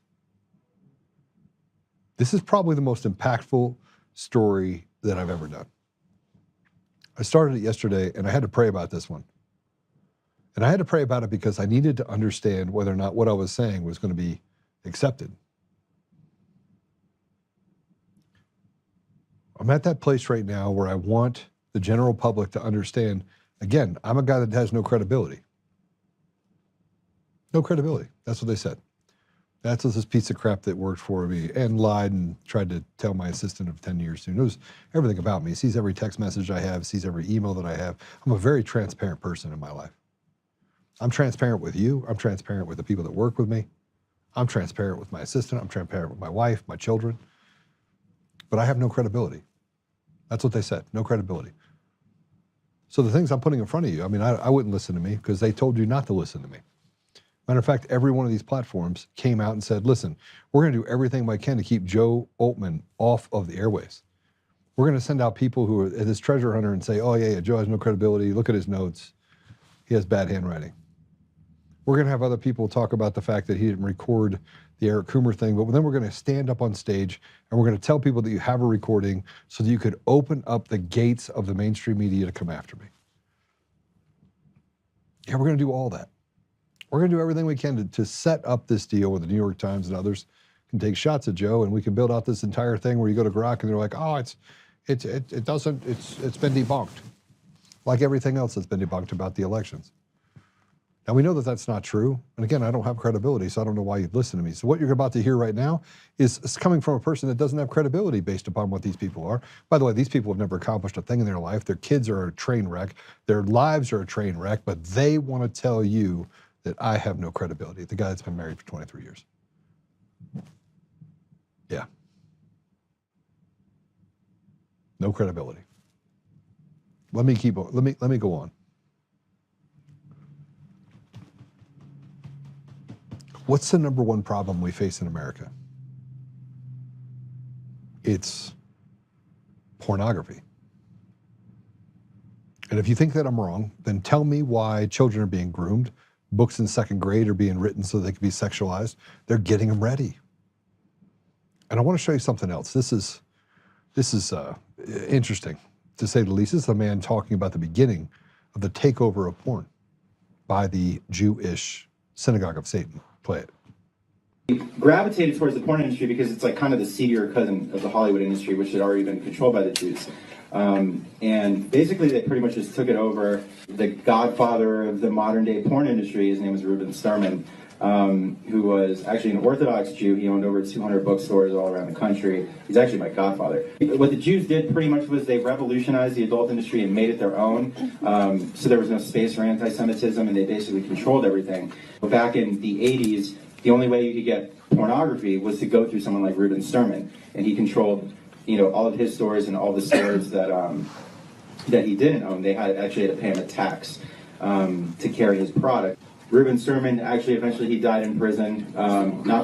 They tried to get him from obscenity back in the 80s, which was a big thing, and it actually still is a reason of obscenity arrest today. But he eventually died in prison because of tax evasion, because he didn't want to pay taxes.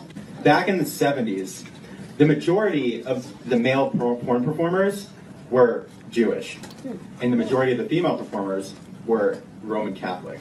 All the business owners are pretty much Jewish, or have Jewish ties, or at some point worked for a Jew. Much founded by the Jews.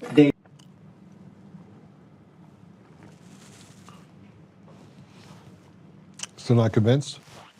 Put this up. This is who owns OnlyFans? Let me run through this with you.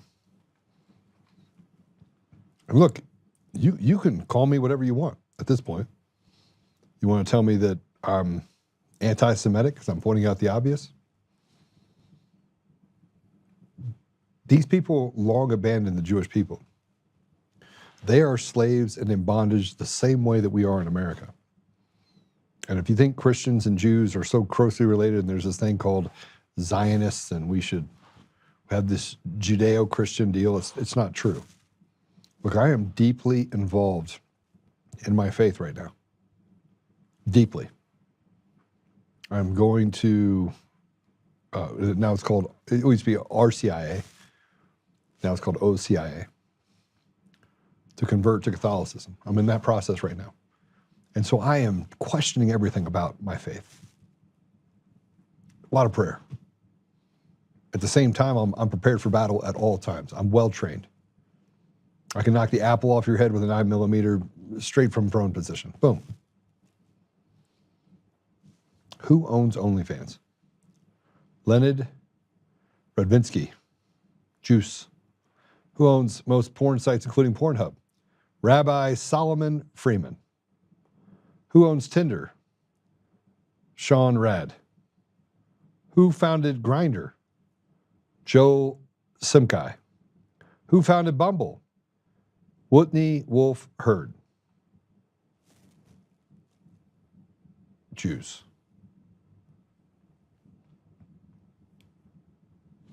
So when your children, by the way, I want to just put that out there. When your children are out there trying to figure out how many sex partners they can have and jumping from relationship to relationship to relationship, and people are like, oh my gosh, you know, the biggest problem that these young people are facing right now is fidelity. The biggest problem we have in our country is fidelity. All the sites for quick hookups and sex, all run by Jewish synagogue of Satan people who want to destroy the Christian values of our country. The degradation that we're on. Listen, let's just go back. Let's go back in time and look at it. Margaret Sanger, eugenics, killing off black people. Now, black people are in an environment right now where all these different NAACP, all these organizations are funded by who? Synagogue of Satan. Let's genocide an entire generation of black people. And by the way, let's get out there and use influencers like the Krappenstein brothers to say how bad it is that you have the National Guard going into Memphis, Tennessee, and Washington, D.C. And let's walk past and over the bodies of those young people who are in prison because they had PTSD so bad that it messed up their brains so bad that frankly they will never be normal again.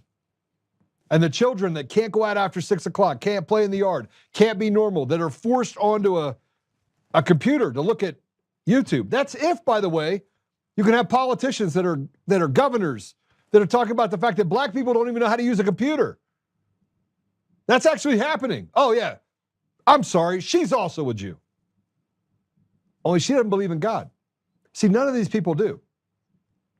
They go straight to the Talmud. They do this. They have an institute where they literally are training people. Go be a judge. All the gay performers, they're Jewish. They're not Jews. You'd be hard-pressed to find a God-fearing Jew that supports anything that is happening in this environment. And yet you have people in Hollywood and people all over the place that scream and yell that President Trump is a bad guy. They are literally destroying our society from within. Now, let me just show you something else. This, by the way, is not meant for everyone. So if you have children that are watching this, they should not watch this. This is 2 minutes and 32 seconds about how they promote social subversion and societal breakdowns. They promote it inside of this thing for porn. Play it. A rabbi runs the world's biggest adult entertainment website.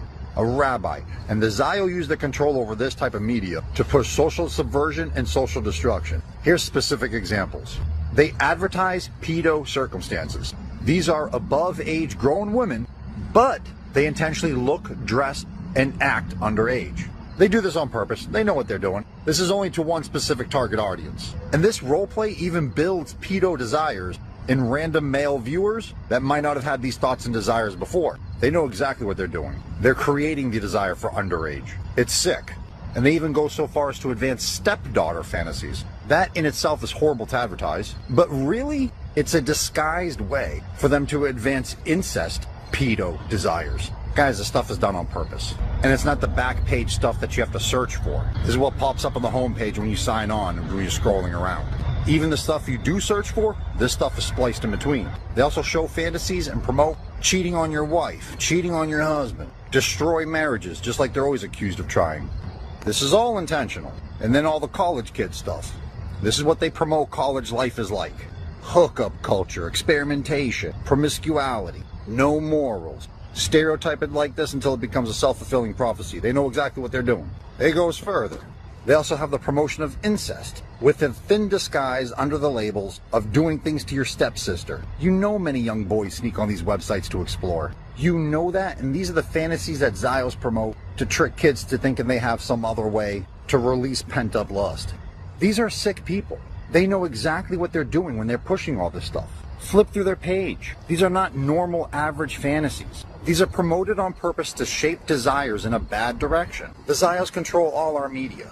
News media, entertainment media, sitcoms. They even control Disney and adult entertainment media as well. And they find ways to use all of that to subvert us. Our society was not like this 60, 70 years ago. They do this because a weak, degenerate society with no morals and no culture is not a threat to their power and is easy to push around and manipulate. Strong cultures with high morals, you can only push them so far. You are not controlling and bullying a strong, moral, united people. This is all done for J supremacy. We must break their media monopoly, burn their subversion books just like they did in the 1930s, and save our society. Unity is victory. Resist. Protect your culture. What are you saying? What are you saying about the things that I'm saying here right now?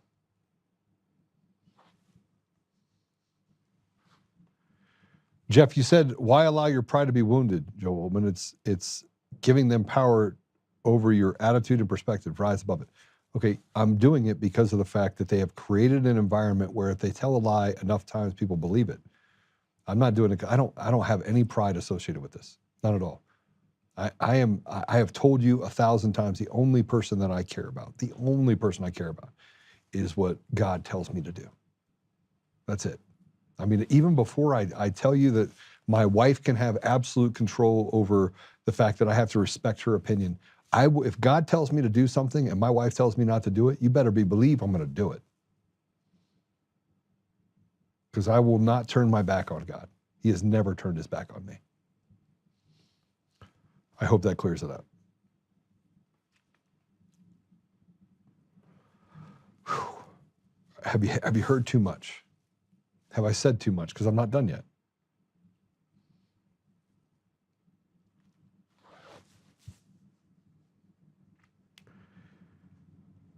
So the big porn site was originally controlled and founded by a guy named Bernd Bergmar. He's an Austrian Jew. It was allegedly sold in 2023, so they said, but it was never sold.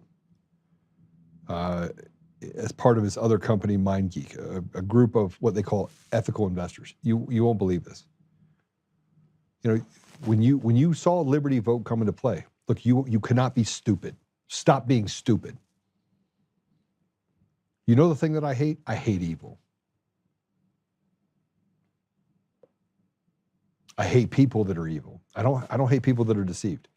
I hate people that are evil. These people are evil.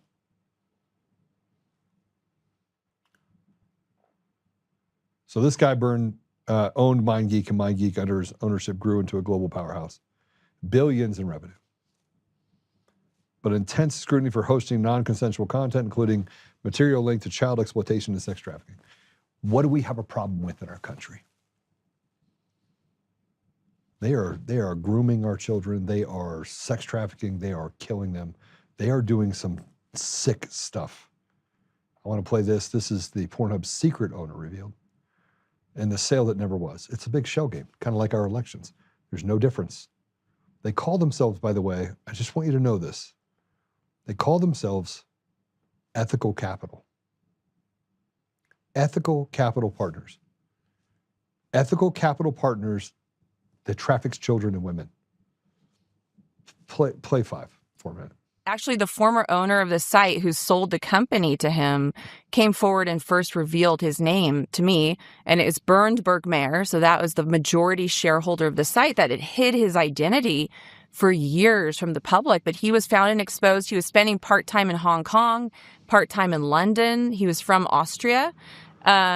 And so, yeah, we understand that he lives part-time in Hong Kong, part-time in London.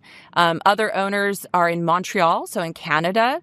That's where they're from. And what's the guy's name? Bernd? How do you spell it? Did I get kicked off again? B-E-R-N-D, Bernd, and then Bergmar, B-E-R-G-M-A-I-R. And, there's this kind of farce out there right now saying that the site was actually sold to a hastily concocted private equity firm that has laughably called its name Ethical Capital Partners. But what is also released in court documents is evidence that the site wasn't actually sold. It wasn't paid for. No, it went down again on X. Guys, if we can't figure this stuff out, everyone upstairs is going away. Just so we're clear. I'm not doing this stuff anymore. I'm not doing it. I'm sorry for all the people that just sent me stuff that said that we lost a thing. Probably the most important podcast that I've done. I want you to see this. This is Ethical Partners. Ethical Capital Partners. Ethical Capital Partners. You tell me if it seems ethical. I just want you to know. I want you to tell me whether or not it seems ethical.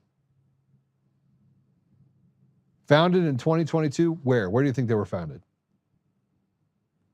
Canada. Canada. Private equity firm best known for its acquisition of ALO, the owner of Pornhub.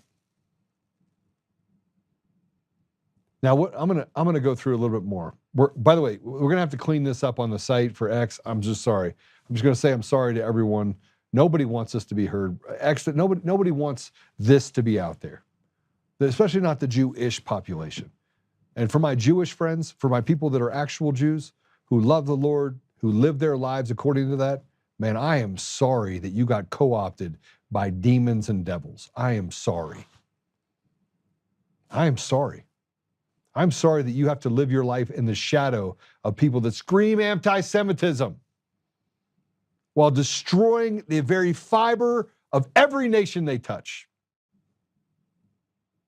That's the reality. This is the truth. You can go check it out. Go check me on all this. What I'm saying is absolutely true. And I have a lot of Jewish friends. I have a lot. A lot. I coached soccer. I assisted at a Jewish day school.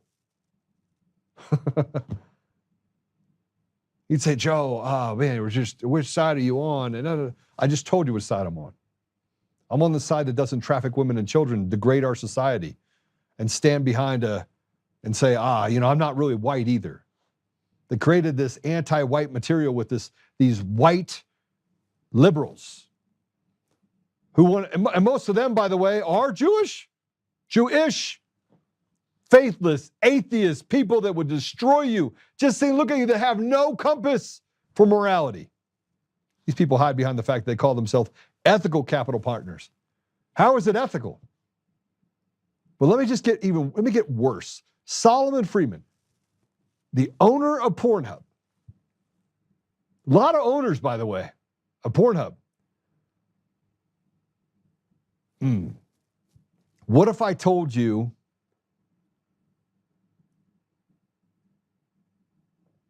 that Solomon Friedman, another Jewish person, he's a criminal defense attorney. Listed owner Pornhub, he's listed the partner VP of compliance. Because that's what they do. They did it with Eric Coomer too. Eric Coomer too, he was the director of strategy and security for Dominion Voting Systems. No, he was pulling this. You're about to find out. You're about to find out. We're going to play the video, the 1 hour video we're going to clean it up. I'm going to get you a transcript of everything that happened with the Serbians. There's coders. There's all sorts of people that are in hiding right now. They're having to hide from these demons. And CIA right in the middle of it. Yep. What if I told you that Solomon Friedman, the owner of Pornhub, coaches defense attorneys of pedophiles on how to get lesser sentences for their sex offender clients? You're not going to believe it. Play it. Parliament seems to have accepted as a basic penological principle that sentences have a general and specific deterring effect.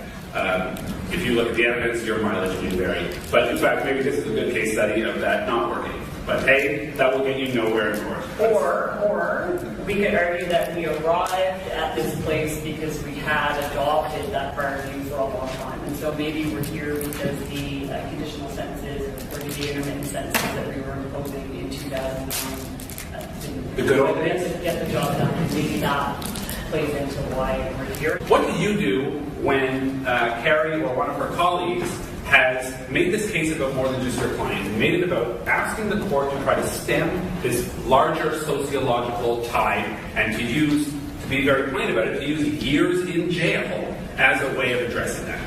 So what you want to do is take your offender and distinguish them from these larger trends. That is to say, yes, this is happening, and this evidence is not contested, but my case is different. So you want to distinguish your client on the basis of not just the number of images. That was an old game. That was, X number of images, that nets you this amount. You have to go farther than that, because as we'll talk about, when we talk about viewing the images in court, the trial judge viewing a representative sample, there are some images where if you have one of them, you'd rather have hundreds of a different type, or there are images that are just, on their own are so horrific. So you want to look really, and I say look, try to avoid looking if you can, but be able to categorize this in terms of what type of collection is this. Let us find a way to let pedophiles back on the street. Let's create an entire environment where we poison the minds of Americans. Now, the next thing I'm gonna talk to you about is that this deviancy that's based on this Oltmann Institute, is based on these people who are not Jews, they're Jewish. These demons that exist in our culture, they are doctors, they are lawyers, they are lots and lots and lots of judges. You want to talk about institutional rot? Rotted to the core. Rotted to a place where you couldn't even recognize that they even have a soul, because they probably don't. This is what Tim Tebow had to say about a chat that was uncovered between multiple people that are sexualizing children. Play it. I want to read one of the chats recently of some of the offenders of what they were saying. This is also filtered, so it can be a little bit more appropriate for today. One of the offenders in the chat asked what the others were into. Next man replied, he was mainly into 5 to 9-year-olds. Another said he was 60 and a very violent man, and no isn't an option for him. One of the offenders then said he has 20 terabytes of baby rape videos, and if they DM him, he would give them to him for a good price. Another offender confirmed and said he would show the others how to abuse his own kids and get away with it. Then another replied he has a daughter that he would love to share. Then the next replied, when asked if his wife knew about his abuse, the man said, heck no, it's our little secret, though I am on the lookout for others, as she is getting old now. Next responded, how old is she? The offender said, 8. That's what we're talking about here today. That's why it's so important. That's why we have to be urgent for every single one of these boys and girls.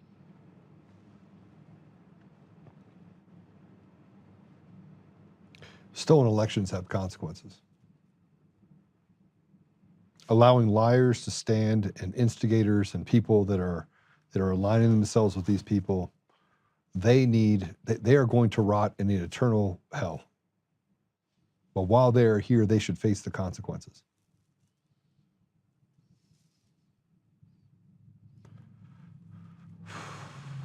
I want to show you the countries that visit Pornhub the most. This is not a secret.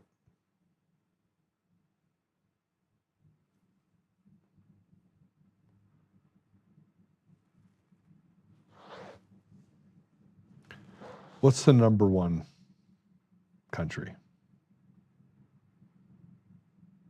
The number one country in the world is the United States. The number two country, think of that. Macron and his husband, Macron's husband, man. France is number 2. Philippines are number 3. Ladyboys. Mexico is number 4. UK is number 5. Germany is number 6. Brazil is number 7. 8 is Italy. 9 is Japan. 10 is Canada. Spain. Poland is number 12. I mean, think about how many people visit Pornhub. It's just one site. And let me just tell you how many it is a month. You ready? 20 billion visits. They have entire data centers. You'd have an entire data centers. You have data centers that are the size of Amazon's package fulfillment data centers that run this smut through there. They make billions of dollars off people. All owned by people that want to destroy your society, destroy your relationship, destroy your family. They just might as well call it destruction hub. That are perverting and putting things out there so that stepkids will, have sex with each other, and dads can have sex with I mean, they're literally creating a social contagion, much like they did before.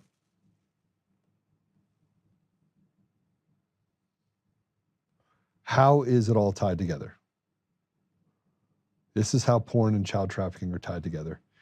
And this should, if you're listening to this and you visit porn sites, right?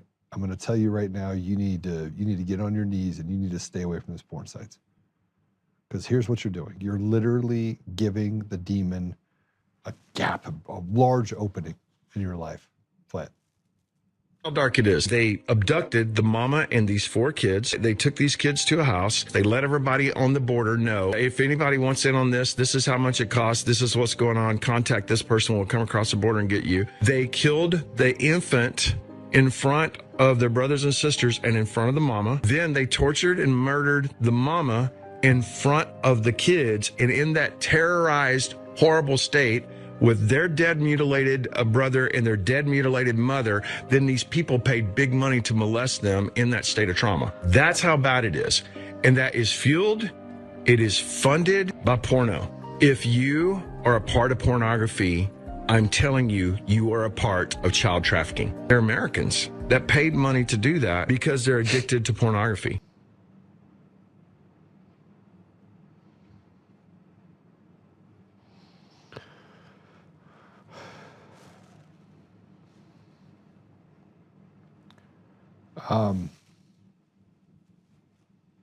Just think about this. Just think about what you just were able to watch. Now think about the children that are in this state. Think about the infant that had to get slaughtered, the mother that was slaughtered, the others that were used as play toys. That's the reality of what we face in our own country, in the United States. Stolen elections have consequences. You want to talk about Jeffrey Epstein? But we don't want to talk about the problem. We want to talk about vaccines. We don't want to talk about what they just talked about before, which is who owns all of them. Who is the chief scientist at Moderna? Who's the chief scientist at Pfizer? Who runs Pfizer? Who's the head of CDC? Who's the head? Do you not see this? Who owns Disney? Who owns Google? Who runs Google? Who runs all these different companies? Who runs Facebook?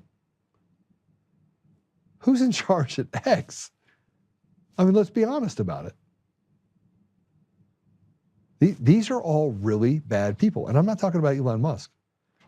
Look, he's just trying to survive in an area where he's trying to differentiate between the bad Jews and the good Jews, or the real Jews and this fraternity of evildoers. He can see it. He said it. The difference between the good and the bad. He's basically taking his foot off the gas because, man, he thought he had arrived. He's the #1 billionaire in the world, and that he could affect change on what he could see. Not even Elon Musk could escape transgenderism with his children.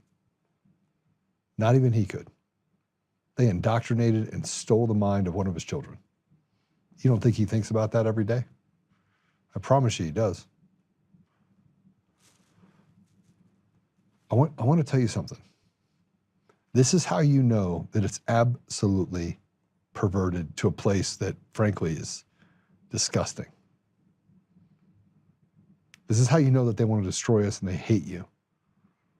These people hate you. They hate Christians. They hate the very foundation of our life. That's why they make up all these lies. And the lies just keep coming in. Oh, the elections are safe and secure. And I'm going to tell you this, Elon Musk, I'm telling you right now, as clear as I'm on this deal, from a guy that they say has no credibility.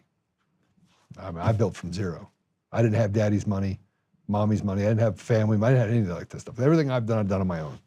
And I put selling my company for a lot of money on the chopping block and was willing to give that up to stand up for free and fair elections. So you give up $1 billion, no big deal. You give up what I gave up, which is nearly 80% of what I have, and I'm still okay.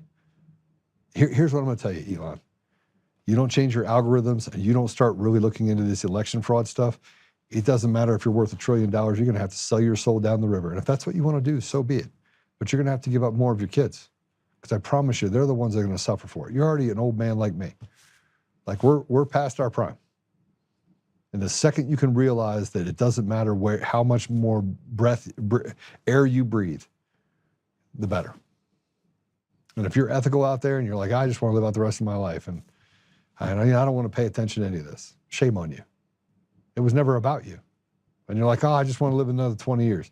20 years of what? Eternal misery? So you go to all the way to the very end and have a separate breath while these people do what they're doing in our communities? Remember, these are the same people that are building this narrative. And the narrative is very simple. Get behind, I mean, what's his face in Texas? Said it clearly. God blesses those that bless the Jews, not these Jews. How do you bless Pornhub? Please tell me how you bless molesting children. I want you to tell me, please.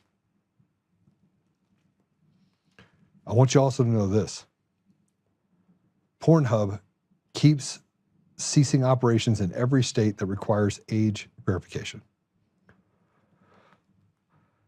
It's as if their entire business model was built on intentionally getting kids addicted. Pornhub to stop operating in Arizona over new age verification law. How do you think that they're doing this? I did an experiment and I walked through X and I tried to figure out what videos that they had that were on X. The porn on X is out of this, it's out of control.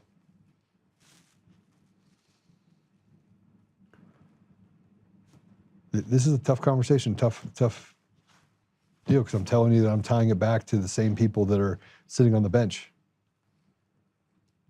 that are allowing pedophiles to continue and wink, wink, nod, nod, let them out, only give them 6 months probation for molesting children, while Tina Peters rots in jail for 9.5 years.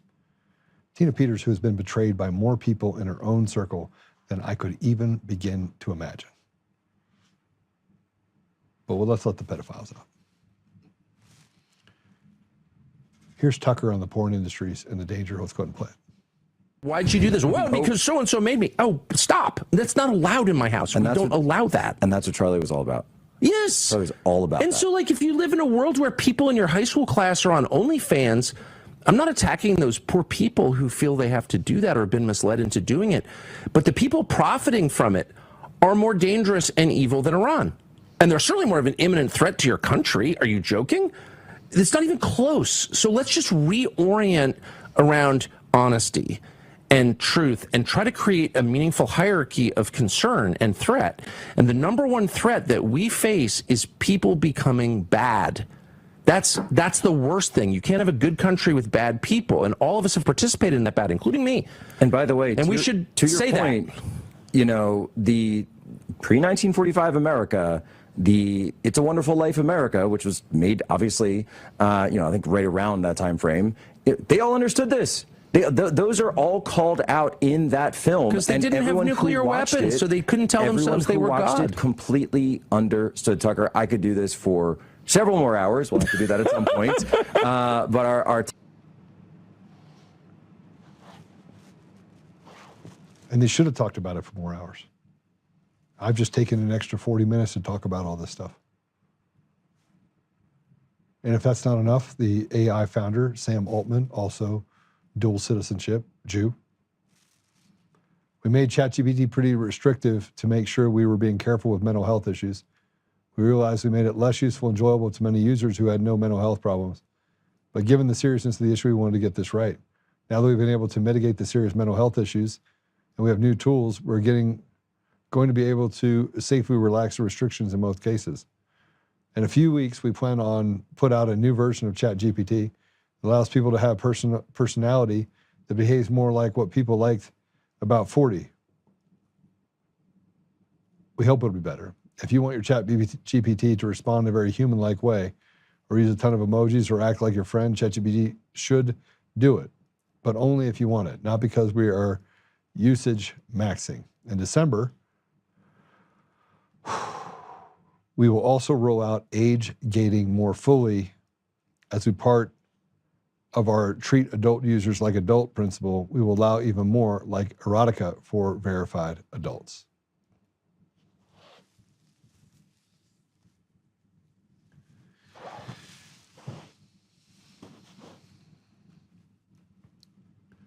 I don't know what to tell you. I don't actually know what to tell you. I don't have credibility. I'm actually having a little fun with this, right? You know, I debate people quite often. And I did see the comment, by the way, that says, Joe, you have credibility. It's in the eye of the beholder. I did see that comment, so thank you. Mr. I don't have any credibility. I want you to know that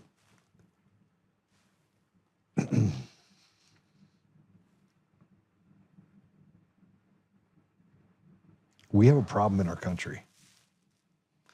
I put up that video of a Serbian leader that have been talking to coders, have affidavits, they're doing the stuff that talked about the CIA being involved in stealing our country. I've now talked to you about how the fact that the Jewish population, the synagogue of Satan, really Satanist people altogether, want to see the demise and destruction of America while telling us that they're trying to do good.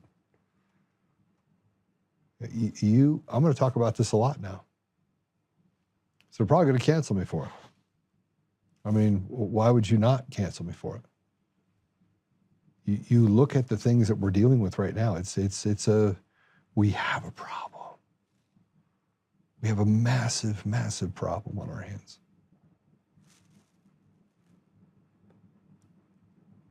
And it is a group of people that have built a cabal, have built a cartel inside of our country and every other country out there, including the one that they say they represent. If you go to Israel and you ask a Jewish person on the street, a Jew, do you like Bibi? 9 out of 10 will tell you, I hate that guy. The people that won't are the ones that actually go to the Talmud Institute or that have shake, shake, nod, nod, have been designed to carry on the legacy of stealing all that is good about the Christian faith. They're all Jews, guys. They're all people who are of this guild. I call them the fake Jews, the Bibi Jews. Remember, I hate those that literally do harm to other people, that are hateful, demonic people. That's what I hate. And these people are demonic. And President Trump can see it. He sat on the plane and he asked, do you think you'll go to heaven? And he's like, no, I don't think I've done it. I don't think I could ever do enough to get to go to heaven. That's a man that lives in turmoil. Nobody's told him the good news. And you have people like Stephen Miller. Man, I really like that guy. Why? Because I can hear it in his voice that he is conflicted, number one. He understands the problem, number two. And number three, man.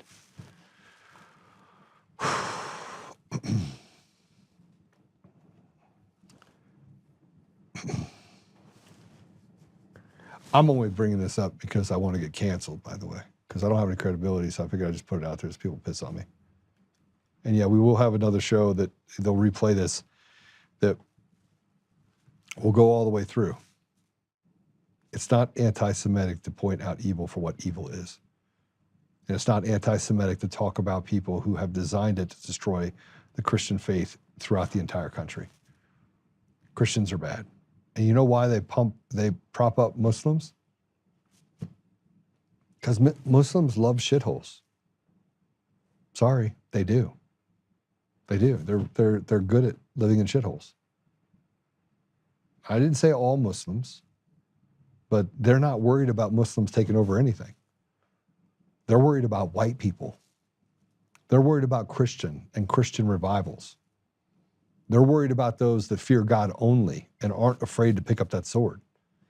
That's why they have gone into every church and they have made them these zombies and manipulated biblical verse and gone to the Catholic Church and said, oh, we got to create an alignment that keeps people very weak and pathetic. Yeah. I'm telling you right now, they're doing it in the name of being rabbis. These people are rabbis. They own all these organizations that pump porn out there, and they call themselves rabbi. It's sick. It's sick. We have a fax blast today.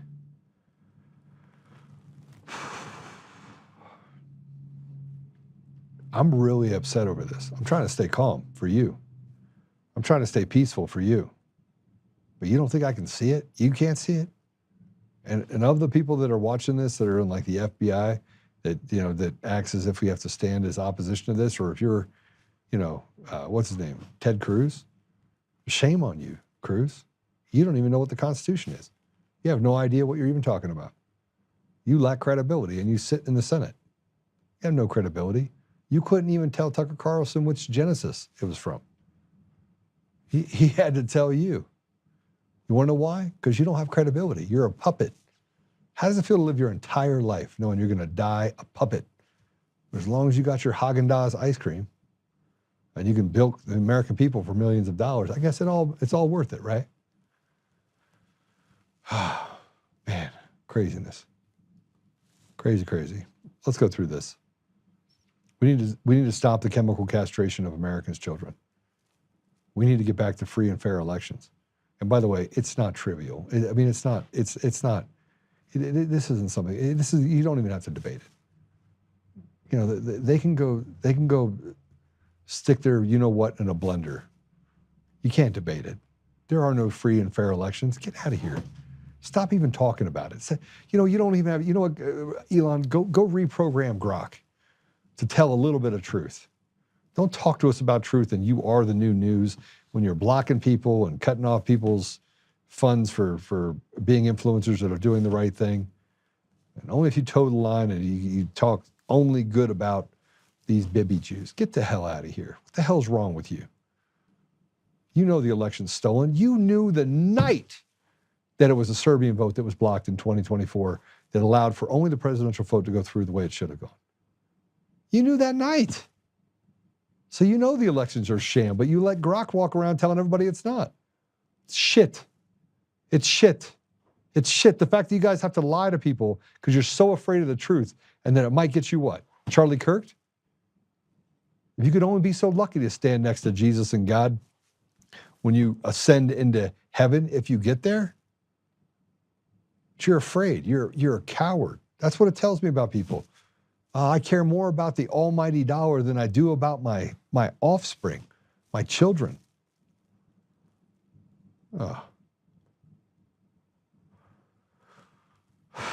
Man, 724,000 American children, 3.3% of all 13 to 17-year-olds are now told that their bodies are wrong. Their confusion is destiny. And it's the only cure is a lifetime of drugs and surgery. This is not liberation. This is the largest uncontrolled medical experiment in history. The Frankenstein. The Williams Institute owned 2025 data shows transgender identification is more than quadrupled since 2017. Fueled not by biology, but by social media, activist classrooms, and a profit-driven medical industry that fast-tracks minors to puberty blockers, cross-sex hormones, vasectomies, interventions that sterilize, shatter bones, and fail to reduce suicide risk as confirmed by the UK's case review and systematic evidence from Sweden and Finland. Over 1,000 U.S. healthcare professionals have signed the Doctor Protecting Children Declaration, warning that gender-affirming care is iatrogenics, harm dressed as compassion. Yet taxpayer dollars are still fund this mutilation. This is child abuse by policy. It must end. Mental collapse is a real epidemic. Nearly half of transgender and non-binary youth seriously considered suicide last year. Triple the rate that their peers, according to the Trevor Project. 2/3 suffer clinical depression. Autism, trauma, and family rejection are the true drivers, not gender identity. But instead of therapy, we give scalpels. The American College of Pediatricians has declared no child is born in the wrong body. European nations have already banned these treatments for minors. America lags behind science and morality, and when anguish festers untreated, it erupts. Witness the 18-year-old trans teen in Indiana who built a shrine to mass shooters and plotted a Valentine's Day slaughter, armed with an AR-15 and bulletproof vest. This is not random. This was the predictable outcome of a system that affirms delusion instead of healing pain. Congress, you have the power to stop the next tragedy. Pass legislation immediately to ban puberty blockers, cross-dress hormones, and gender surgeries for all minors. Defund any institutions performing or promoting these procedures on children. Mandate trauma-informed psychotherapy as a standard of care for gender dysphoria. Require full transparency on clinical outcomes, including detransition rate and long-term health impacts. No more delays, no more euphemisms. This is not healthcare. It is state-sanctioned sterilization of confused children. The world is watching. History will judge. Act now or carry the blood of a broken generation on your hands. It's sad that we actually have to even say that. But again, I don't have any credibility. I have 2 beautiful children. I have a beautiful wife. I've built a beautiful life.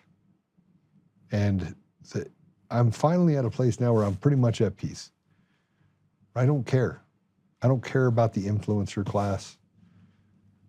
I want us to get to free and fair elections. I want to finish what I started. I'm laser focused on the fact that Dominion cannot operate, but none of them can. Not ES&S, not Smartmatic, none of them. And by all means necessary, we should eliminate every single one of them. And the hateful people, the people that are really just devils, that own Pornhub, that are exacerbating and creating a problem of sex trafficking of women and children, they should face the firing squad. They should face something so drastic that it pushes us to a place where we can get away from this deviant behavior that is basically killing and taking the lives from the innocent.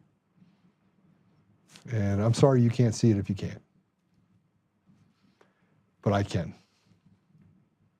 And Chris, you said something about the psychotropic drugs, I think, anxiety, depression, ADHD, etc.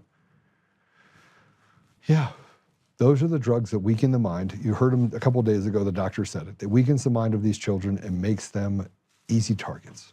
And all these organizations are run by these dual citizen, tied to the CIA, tied to Mossad, this cabalish group of people that feel like you don't matter. You're a dog. Doesn't matter what race you are. They hate you more if you're dark. And they said that they're not white. They're their own race, but they're not. They're white as a driven snow. But they're demons. You want to put them on your own place? You could have, hey, white, black, Asian, whatever over here, and just have a demon class over here. Because the Jews that are actually the God-fearing people, they don't mind being called white. They really don't.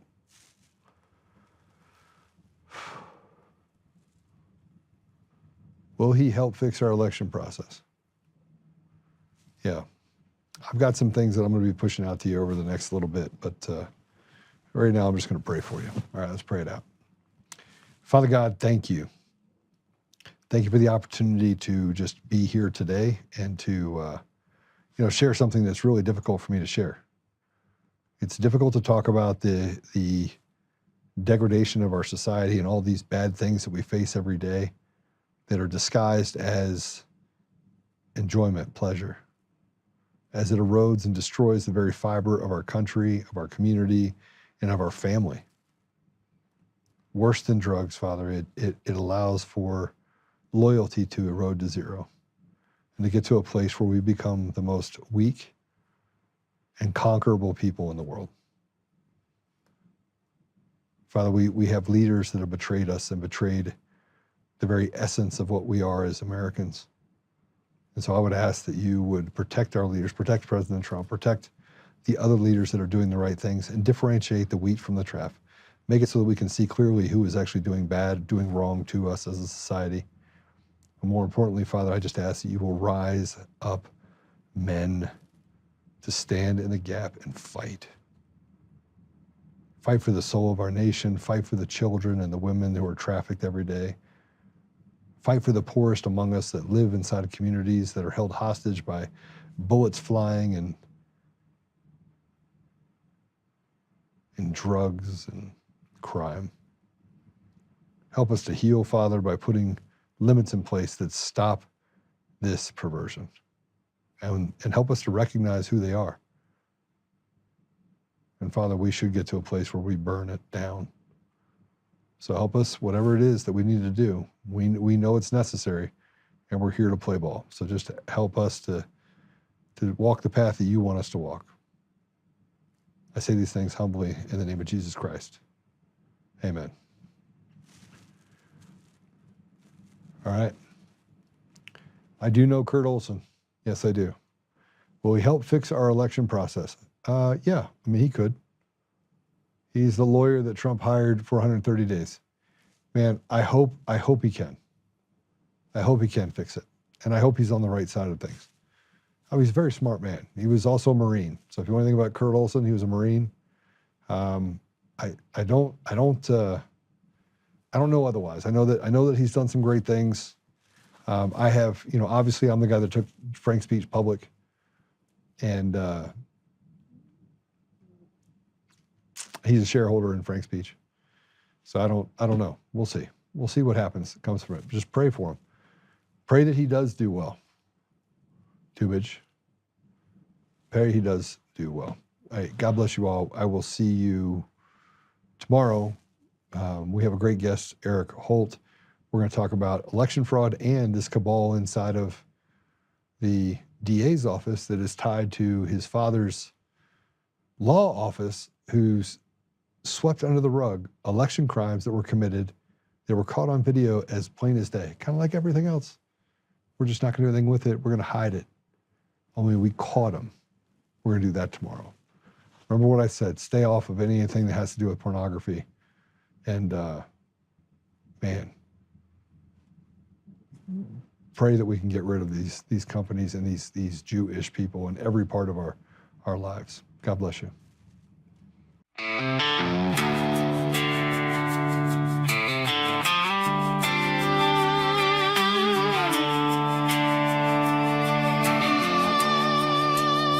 Rise up untamed in the heart of the fight where the wild ones roam. Oltmann's calling, bringing truth back home. From conservative daily to this untamed fire, we shatter the silence, lifting spirits higher. No chains can hold us, no lies can prevail. Authentic and fearless on this rugged trail. Patriots gather under stars and stripes. Untamed nation, igniting the night. Untamed nation, let the truth roll out in this land of the free. Standing proud from sea to shining sea, we won't back down. Catch the fire, wear the crown. Untamed nation, it's our battle song, motivating hearts where the brave belong. Yeah, untamed and wild, forever strong. Play it again all night long.